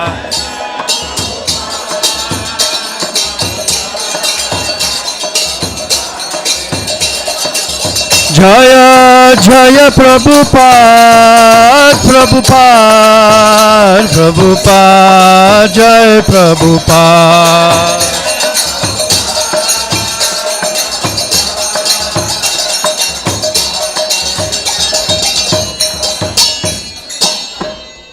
Nama Om Vishnu Padaya Krishna Prastaya Bhutale Shrimate Bhakti Vedanta Swami Niti Namine. Om Vishnu Padaya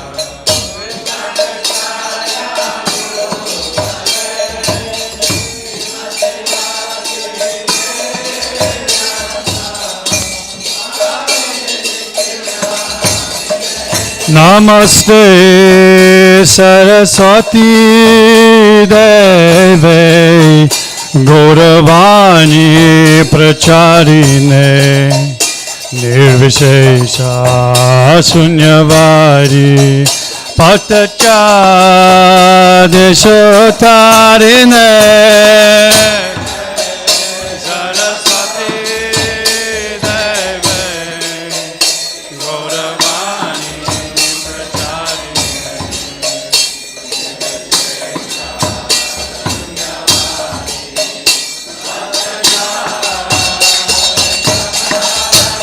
Namaste Saraswati Deve Gauravani Pracharine Nirvishesha Sunyavari Pastacha Deshotarine.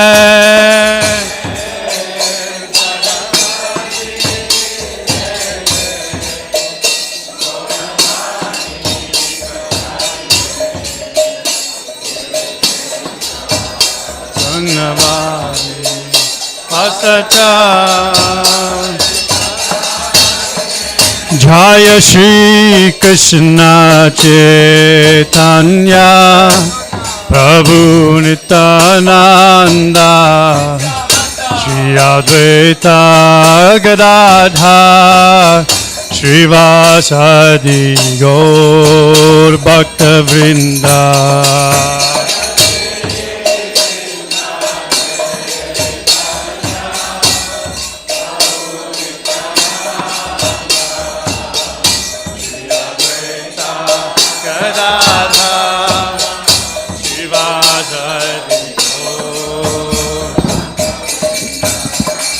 Jaya Shri Krishna Chaitanya Prabhu Nityananda Shri Advaita Gadadhar Shivasadi Gaur Bhakta Vrinda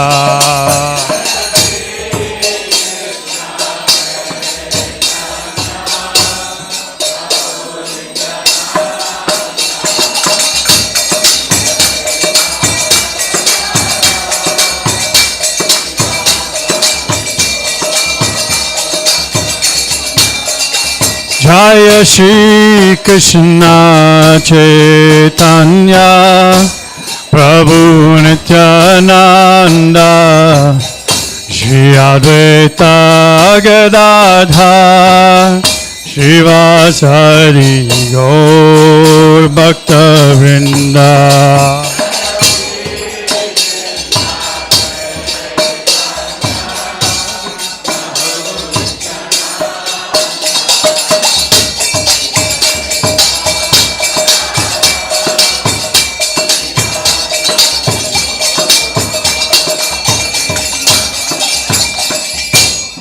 Hare Krishna, Krishna Krishna, Hare Hare, Hare Rama, Rama Rama, Hare Hare.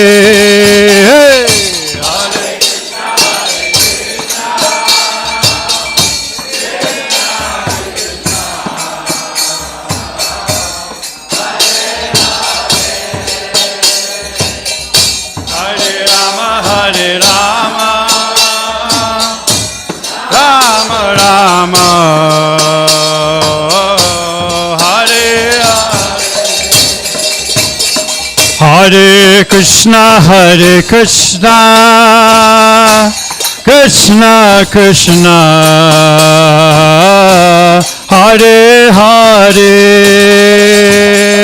Hare Rama, Rama Rama, Hare Hare.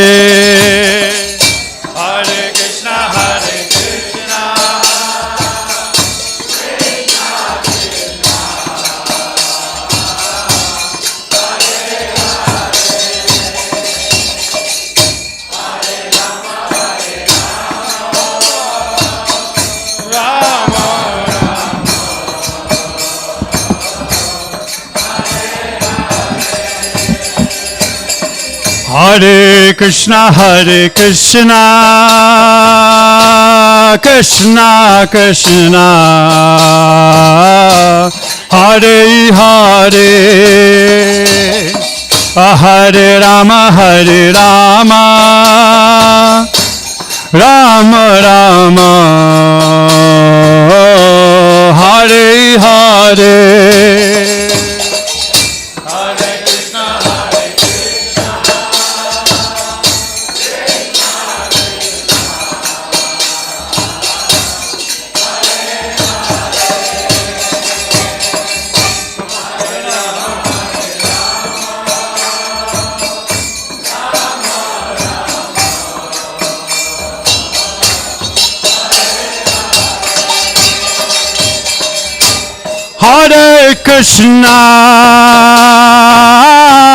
Hare Krishna, oh Krishna Krishna,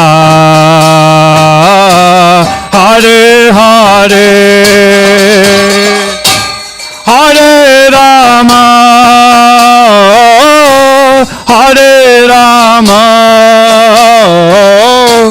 Rama Rama,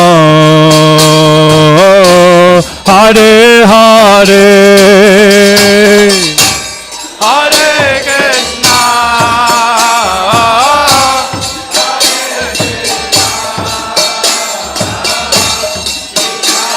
oh, you got, just getting the ball.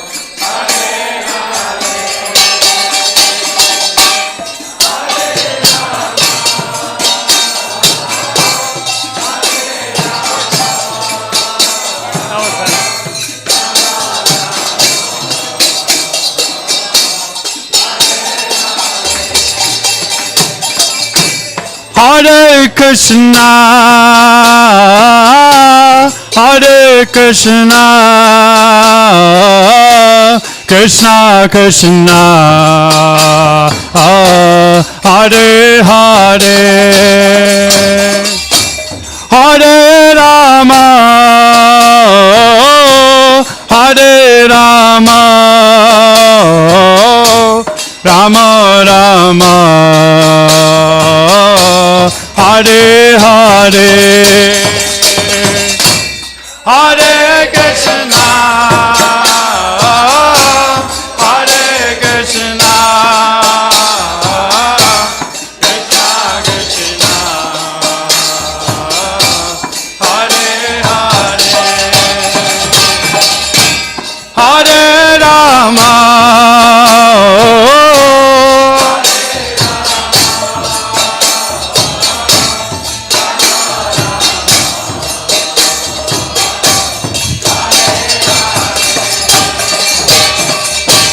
Hare Krishna,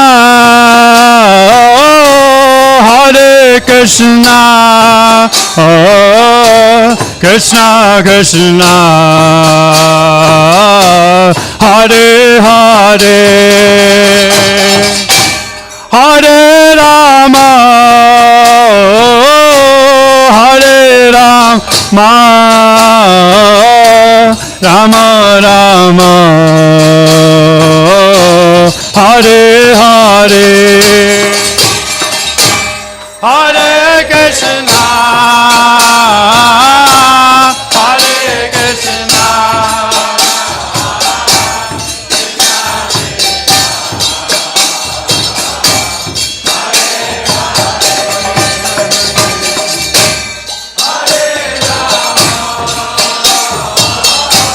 Hare Rama, Rama Rama, double. Hare Krishna, Krishna Krishna, Hare Hare, Hare Ram, Ram Ram, Hare Hare.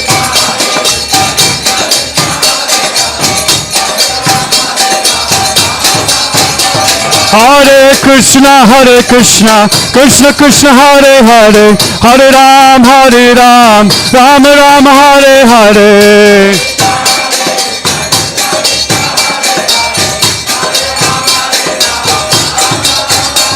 Hare Krishna, Krishna Krishna, Hare Hare, Hare Ram, Ram Ram, Hare Hare.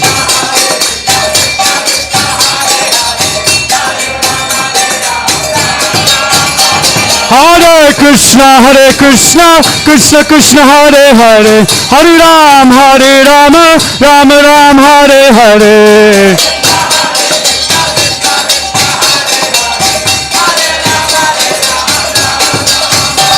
Hare Krishna, Krishna, Hare Hare, Hare Ram, Ram Ram, Hare Hare.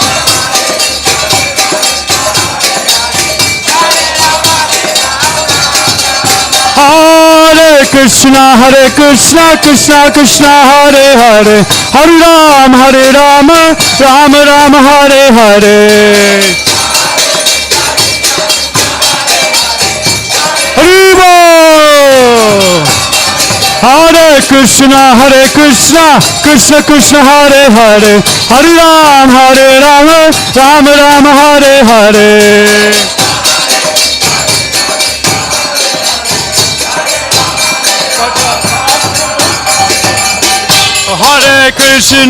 Hare Krishna, Krishna, Hare Hare, Hare Rama, Rama Rama, Hare Hare.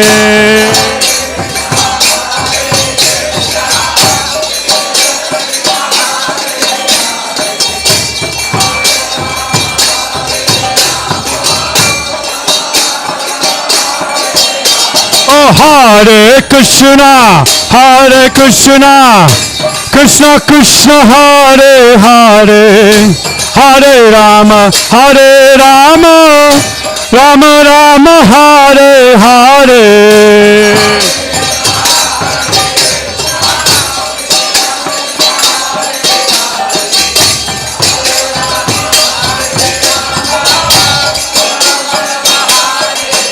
Oh, Hare Krishna, Krishna Krishna, Hare Hare, Hare Rama, Rama Rama, Hare Hare.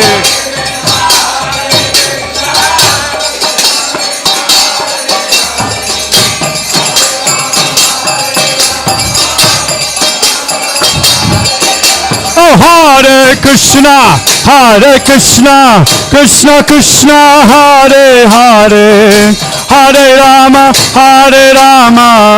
Rama Rama, Hare Hare.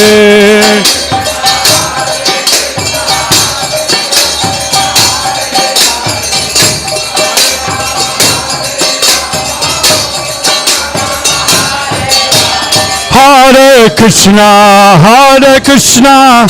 Krishna Krishna, Hare Hare, Hare Rama,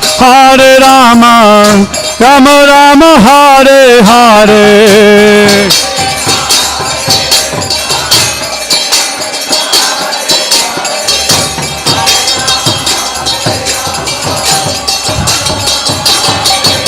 Oh, Hare Krishna, Krishna Krishna, Hare Hare, Hare Ram, Ram Ram, Hare Hare.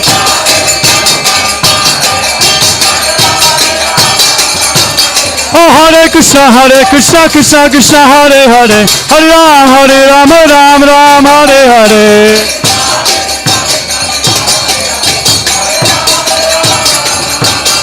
Hare Krishna, Krishna Krishna, Hare Hare, Hare Ram, Ram Ram, Hare Hare.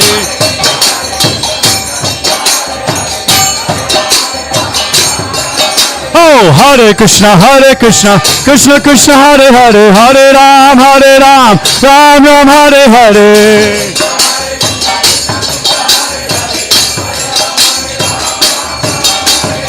Hare Krishna, Krishna Krishna, Hare Hare, Hare Rama, Rama Rama, Hare Hare.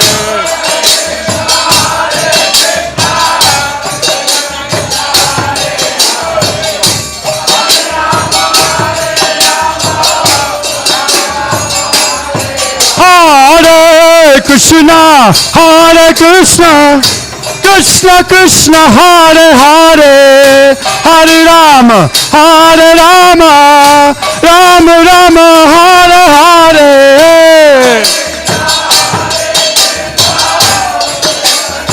Hare Hare.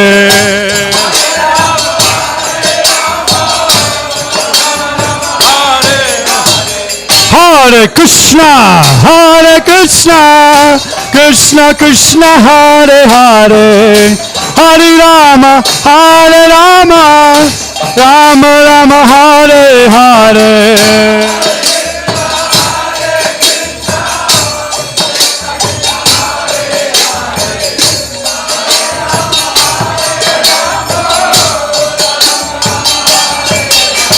Hare Krishna, Krishna Krishna, Hare Hare, Hare Rama,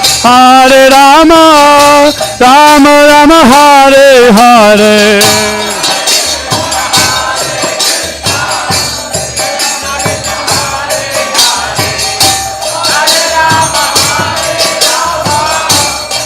Ready?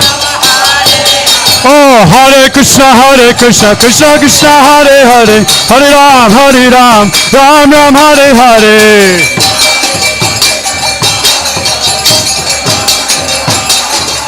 Oh, Hare Krishna, Krishna Krishna, Hare Hare, Hare Ram, Ram Ram, Hare Hare.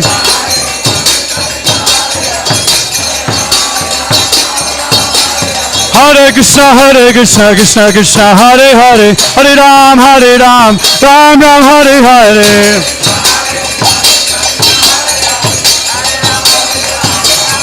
Hare Krishna, Krishna Krishna, Hare Hare, Hare Rama, Rama Rama, Hare Hare.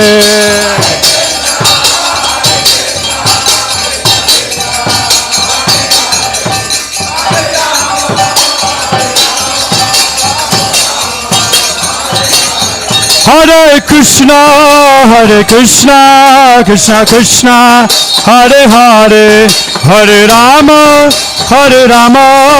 Rama Rama, Hare Hare.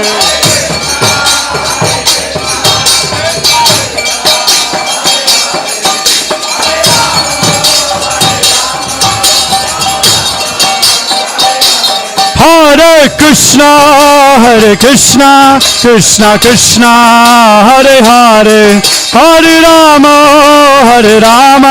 Rama Rama, Hare Hare.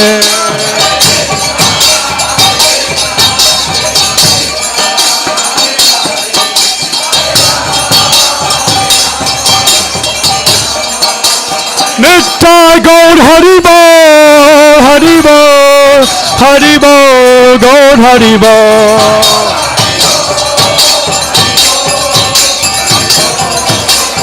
Nitya Gaur Hari Bol, Hari Bol, Hari Bol, Gaur Hari Bol.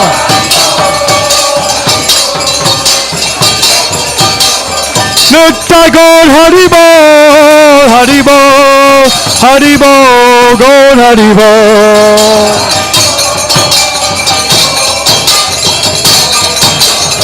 Nitya Gaur Hari Bol, Hari Bol, Hari Bol, Gaur Hari Bol. That's the one. Nitya Gaur Hari Bol, Hari Bol, Hari Bol, Gaur Hari Bol. Oh, Nitya Gaur Hari Bol, Hari Bol, Hari Bol, Gaur Hari Bol.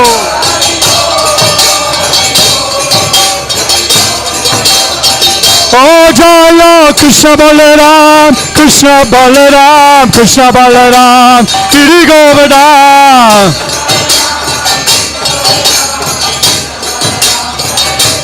Jaya Krishna Balaram, Krishna Balaram, Krishna Balaram, Jai Giri Govardhan.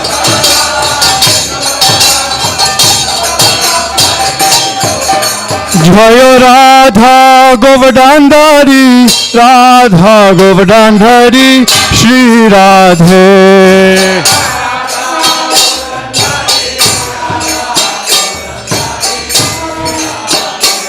Jaya Radha Govardhandari, Radha Govardhandari, Shri Radhe.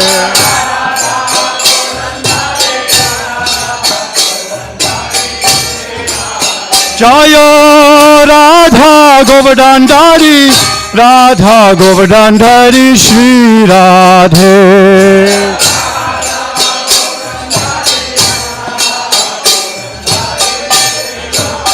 Jaya Radha Govardhandari, Radha Govardhandari, Shri Radhe.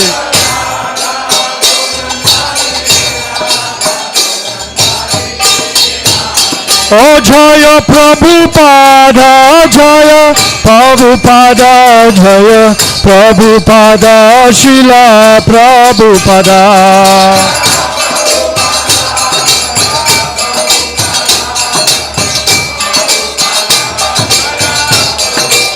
Jaya Prabhupada, Jaya Prabhupada, Jaya Prabhupada, Jaya Prabhupada.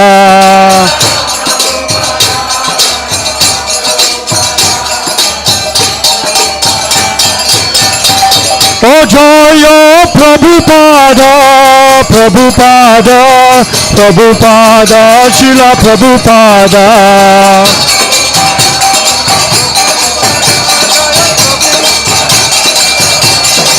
Oh, Jaya Prabhupada, Jaya Prabhupada. Oh Jaya Prabhupada, Jaya Prabhupada. Oh Jaya Prabhupada, Jaya Prabhupada. Oh Jaya Prabhupada, Jaya Prabhupada.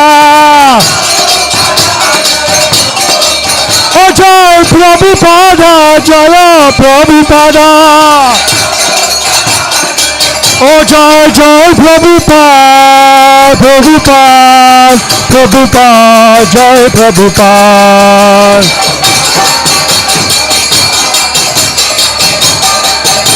Oh Jaya Jaya Prabhupada, Prabhupada, Prabhupada, Jai Prabhupada.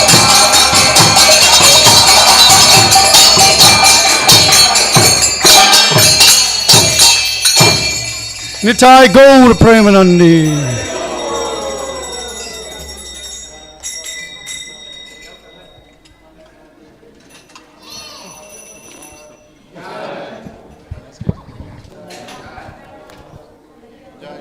प्रेम से कहो श्री कृष्ण चैतन्य प्रभु नित्यानंद श्री अद्वैत गदाधर शिव गौर भक्तवृंद की जय श्री श्री राधा कृष्ण गो गोपीनाथ श्याम कुंद राधा कुंड गिरि गोवर्धन की जय वृंदावन धाम की जय मायापुर धाम की जय. Oh, glorious the some of the devotees.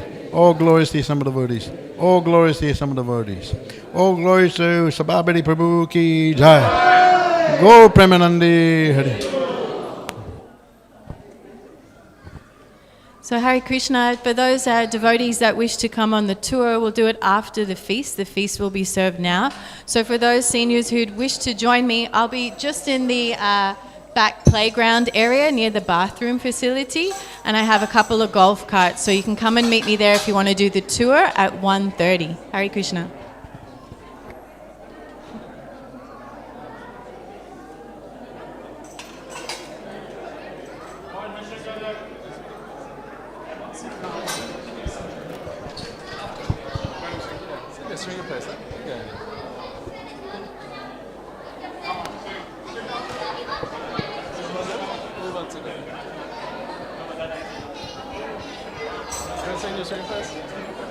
Sure.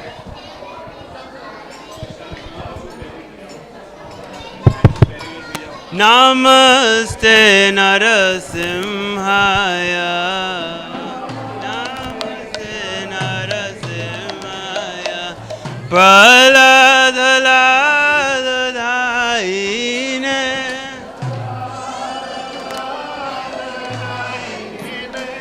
Hiranyakashipu vaksha.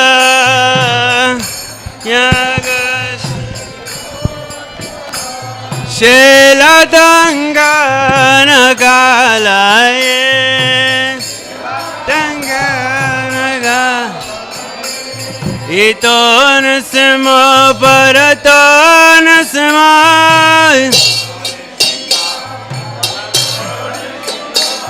Yato yato yamitaton sima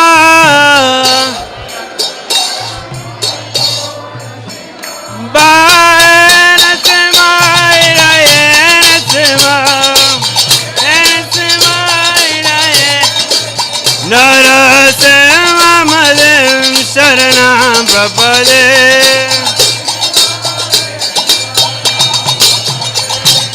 Tava Kara Kamalavarena Kamadbhuta Shingam Dalita Hiranyakashipa Danavenga Keshavadita Narahari Rupa Jaya Jagadish Hare Jaya Jagadish Hare Jaya Jagadish Hare Kara Kamala Varena Kamadhuta Shinga Dalita Hiranyakashipu Hinga Ketavare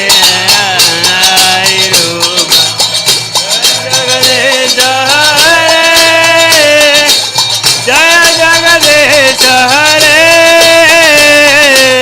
Jaya Jagadish Hare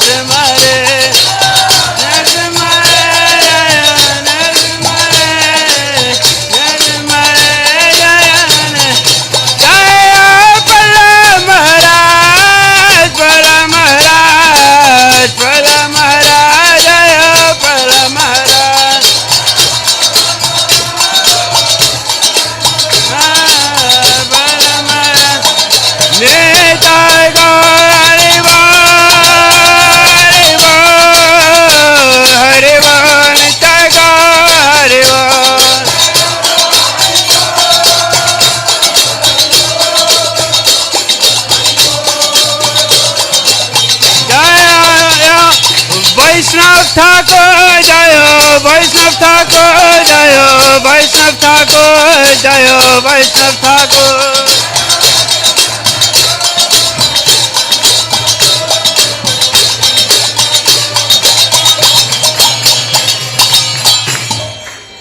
Jai Bhagwan ki jai, Prahlad Maharaj ki jai, Nitai Gaur Premanande. Jai.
धिया नीलो प्रेमादान करुणा प्रचुर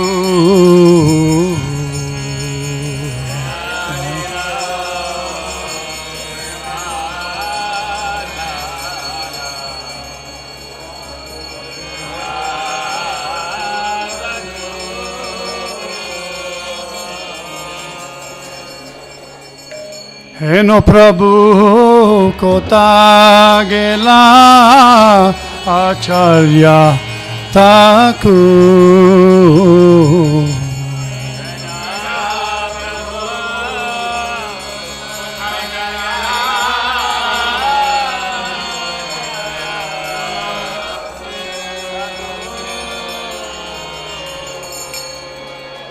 हेनो प्रभु कोता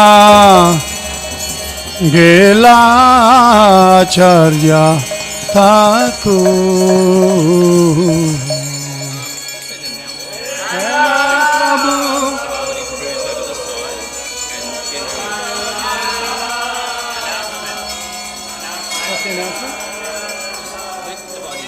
Sabhapati's feast is over the side, where the Kadamba tree is. Sabhapati Prabhu's feast is being served under the Kadamba tree. So it's over the other side. And the general prasadam is in the prasadam hall. So if you're feasting, go under the Kadamba tree, please. Jiyanilo premadana karuna prachur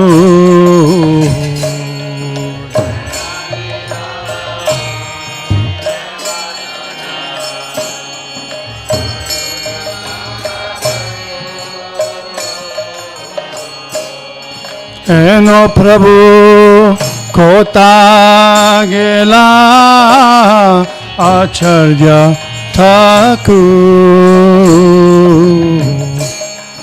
Eno Prabhu Kota Gela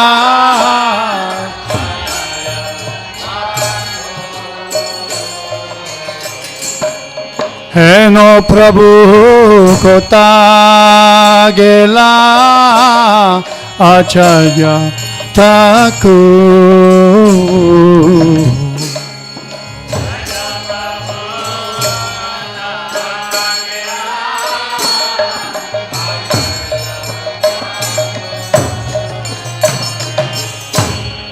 Kahamora Swarup Rupa Kaha Shanata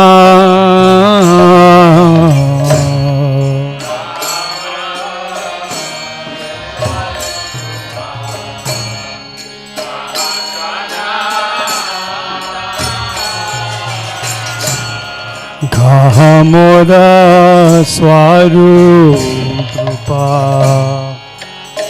Kaha Shanata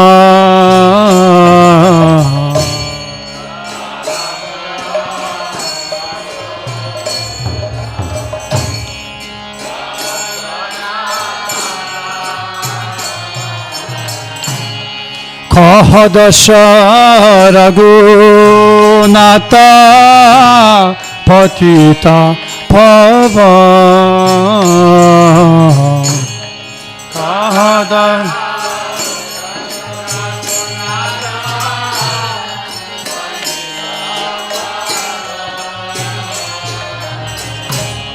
Kaha Dasha Raghunata Patita Pavan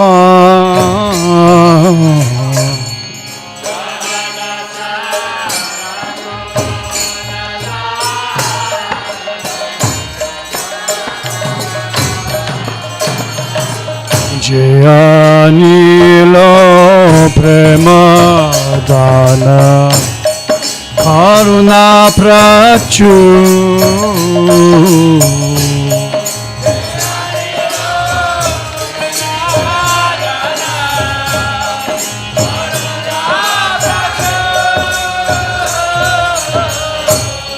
Kahamoda Bata Juga Kaha Kavira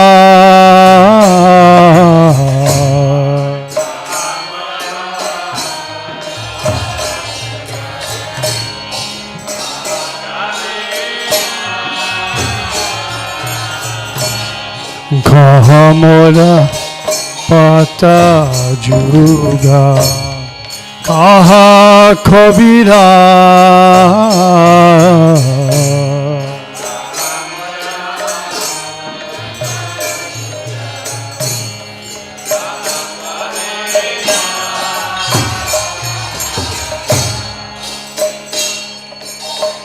I didn't get a chance to say anything, but now I have the microphone.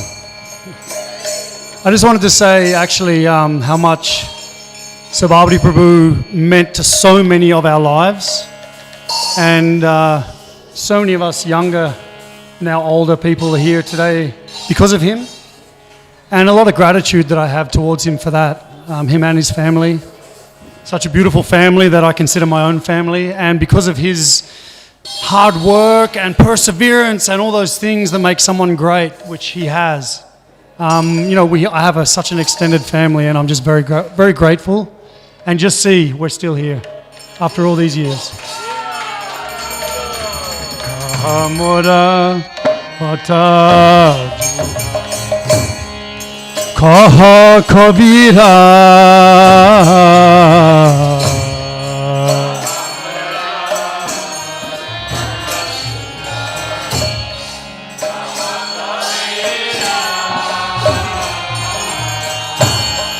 Eka khale kota gela gora natara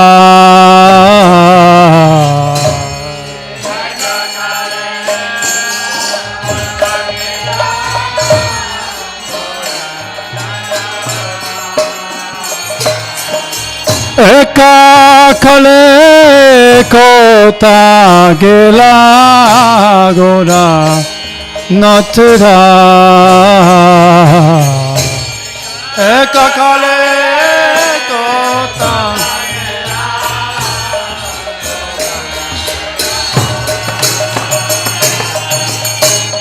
Gora Natara Gora Natara Gora Natara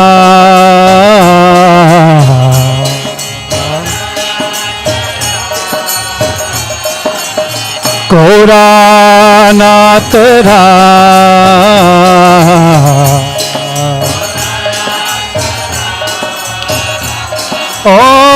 Kakale kota gela gora natera.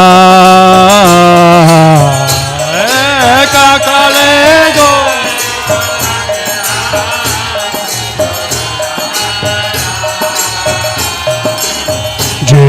Jiyanilo premadana karuna prachu.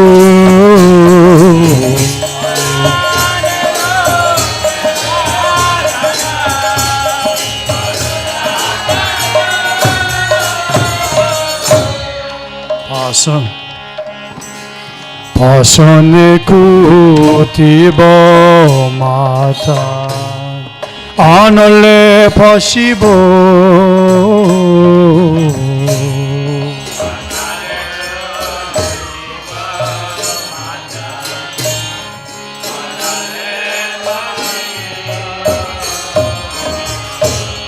pasane kutibo mata anale pasibo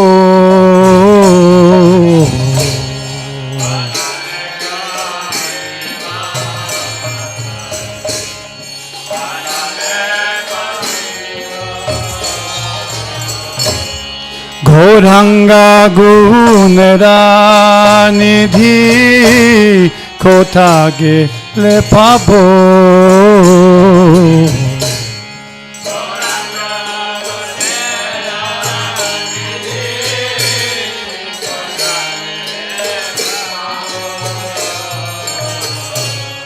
Goranga gunera nidhi kota kele pabo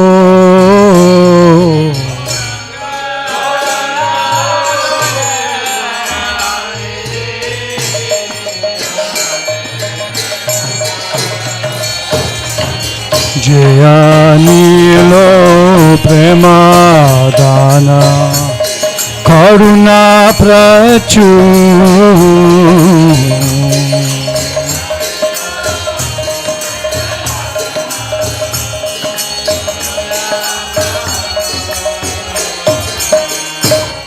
Se sava sangira sanghe je koilo bila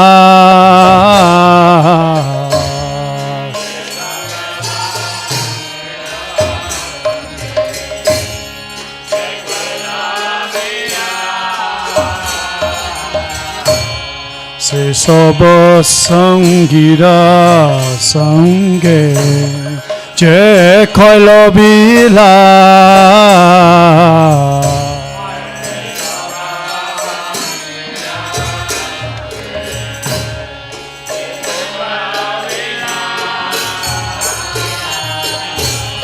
Se sanghana paya khande naru tamuda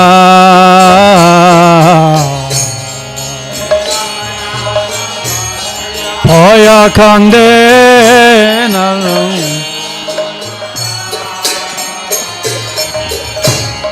Se sanghana paya khande naru tamuda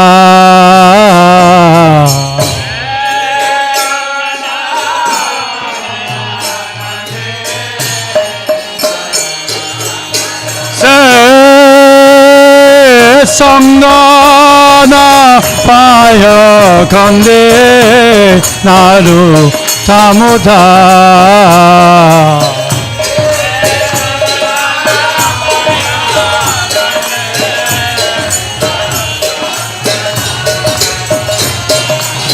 Jayanila pramadana karuna pracho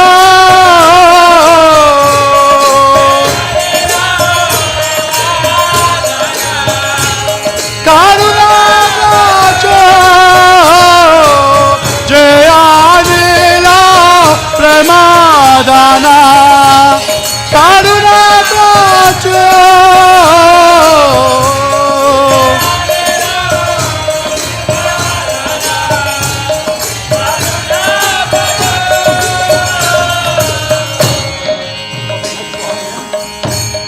Heno Prabhu Kota Gela Charya Thakur. Heno Prabhu.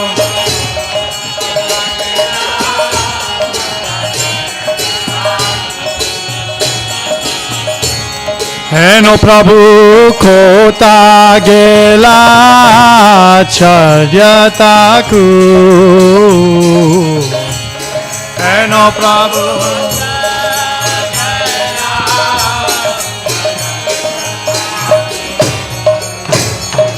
Vaishnav Thakur Jaya, Vaishnav Thakur Jaya, Vaishnav Thakur Jaya, Vaishnava Thakur.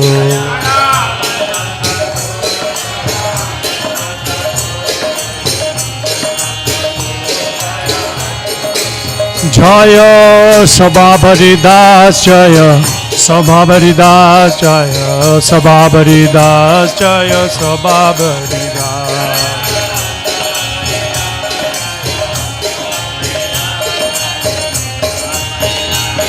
Oh Nitai Gaura Hari Bol, Hari Bol, Hari Bol, Gaura Hari Bol.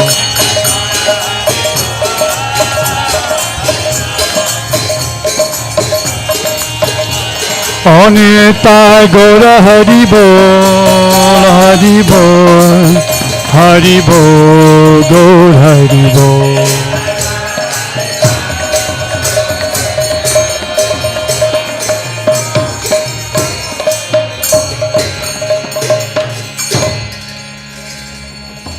Gaur Premanandi.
Hare Krishna, Hare Krishna, Krishna Krishna,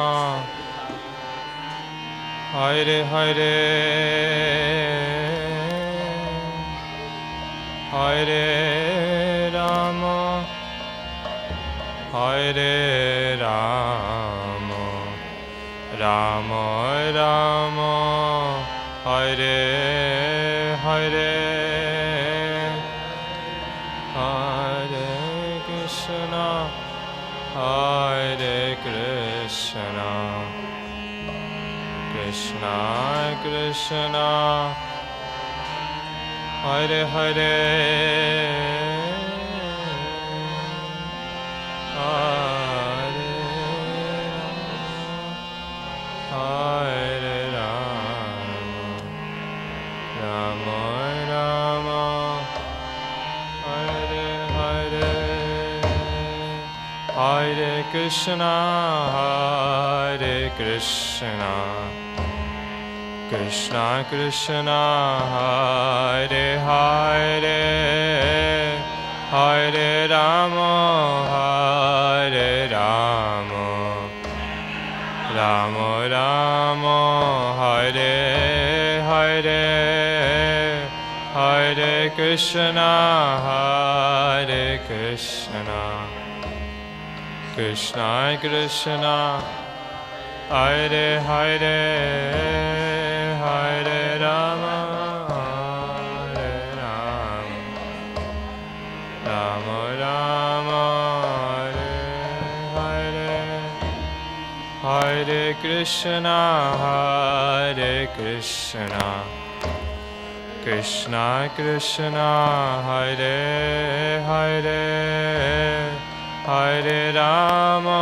Hare Rama, Rama Rama, Hare Hare, Hare Krishna, Hare Krishna, Krishna Krishna, Hare Hare, Hare Rama, Hare Rama, Rama Rama, Hare Hare, Hare Krishna, Hare Krishna, Krishna Krishna, Hare Hare, Hare Rama, Hare Rama, Rama Rama, Hare Hare, Hare Krishna, Hare Krishna, Krishna Krishna, Hare Hare, Hare Rama, Hare Rama, Rama Rama, Hare,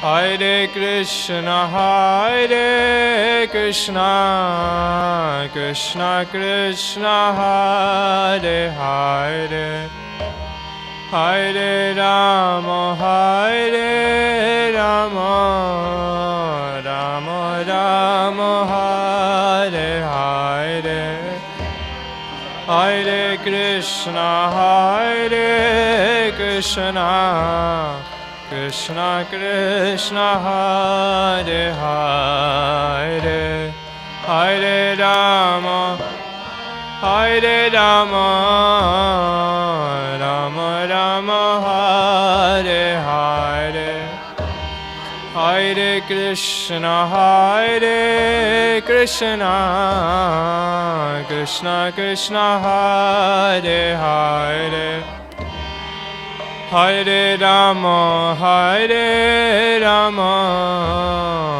Rama Rama, Hare Hare, Hare Krishna, Hare Krishna, Krishna Krishna, Hare Hare, Hare Rama, Hare Rama,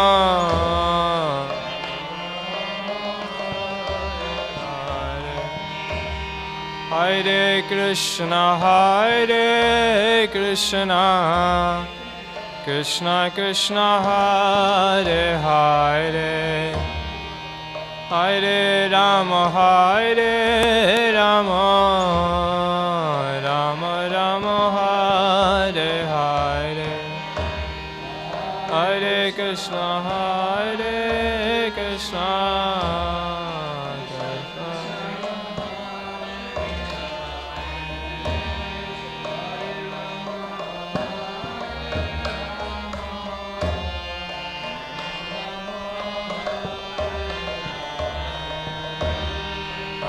Krishna, Hare Krishna, Krishna Krishna, Hare Hare, Hare Rama, Hare Rama, Rama Rama, Hare Hare, Hare Krishna, Hare Krishna, Krishna Krishna, Hare Hare, Hare Rama, Hare Rama, Rama Rama, Hare Hare, Hare Krishna, Hare Krishna, Krishna Krishna Hare Hare Hare Rama Hare Rama Rama Rama Hare Hare Hare Krishna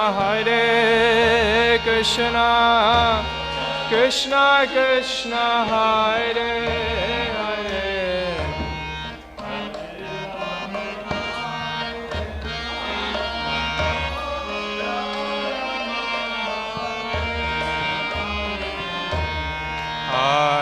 Hare Hare Krishna Krishna Krishna Hare Hare Hare Rama Rama Rama Rama Hare Hare Hare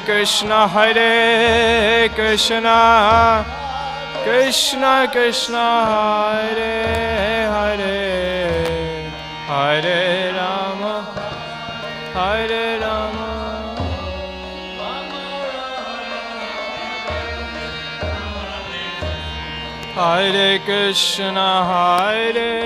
Krishna Krishna Krishna Hare Hare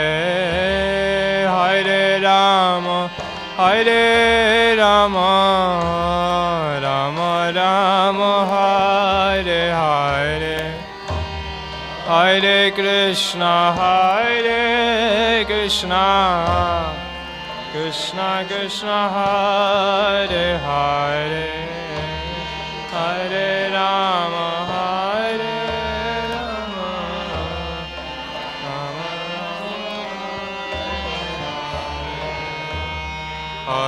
Krishna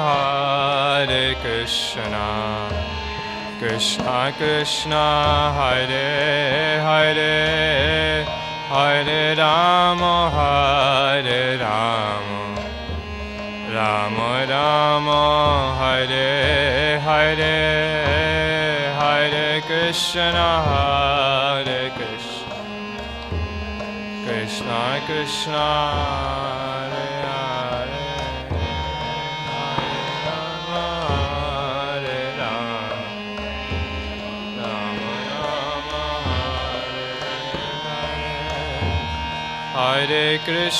Hare Krishna Krishna Krishna Hare Hare Hare Rama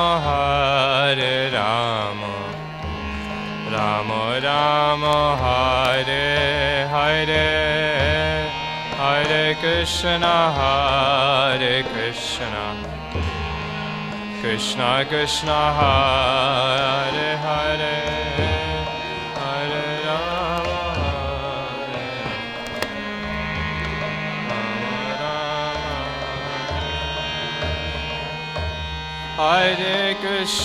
Hare Krishna Krishna Krishna Hare Hare Hare Rama Rama Rama Hare Hare Hare Krishna Krishna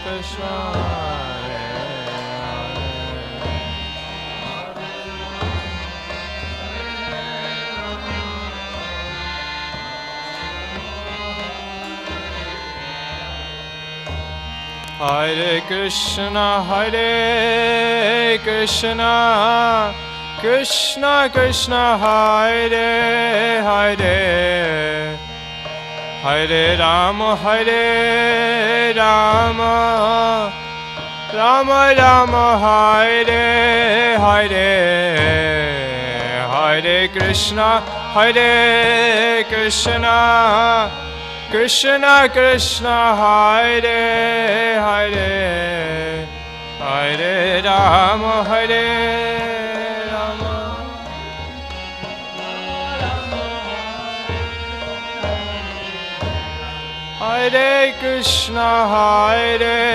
Krishna Krishna Krishna Hare Hare Hare Rama, Hare Rama, Rama Rama, Hare Hare, Hare Krishna, Hare Krishna, Krishna Krishna,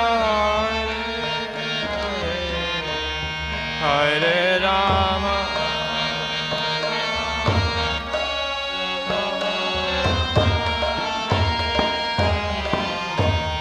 Hare Krishna, Hare Krishna, Krishna Krishna, Hare Hare, Hare Rama, Hare Rama, Rama Rama, Hare Hare, Hare Krishna, Hare Krishna, Krishna Krishna, Hare Hare, Hare Rama,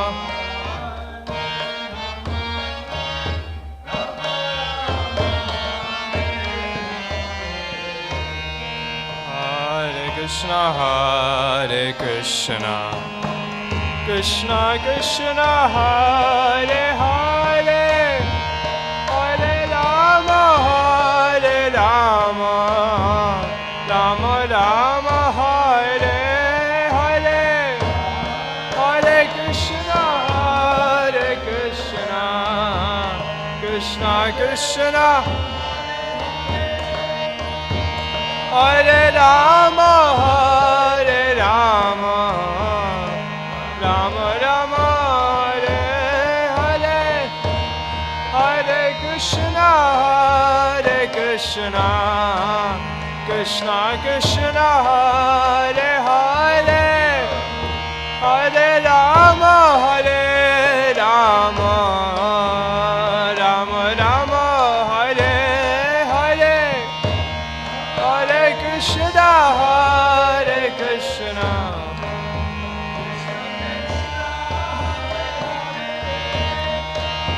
Hare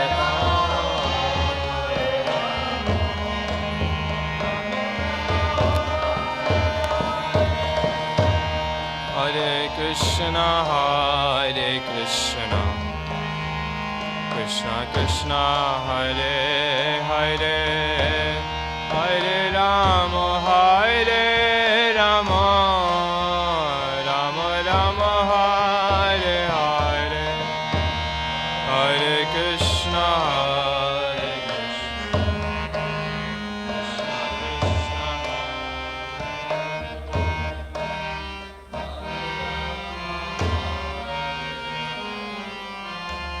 Rama Rama, Hare Hare. Thank you.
when we're not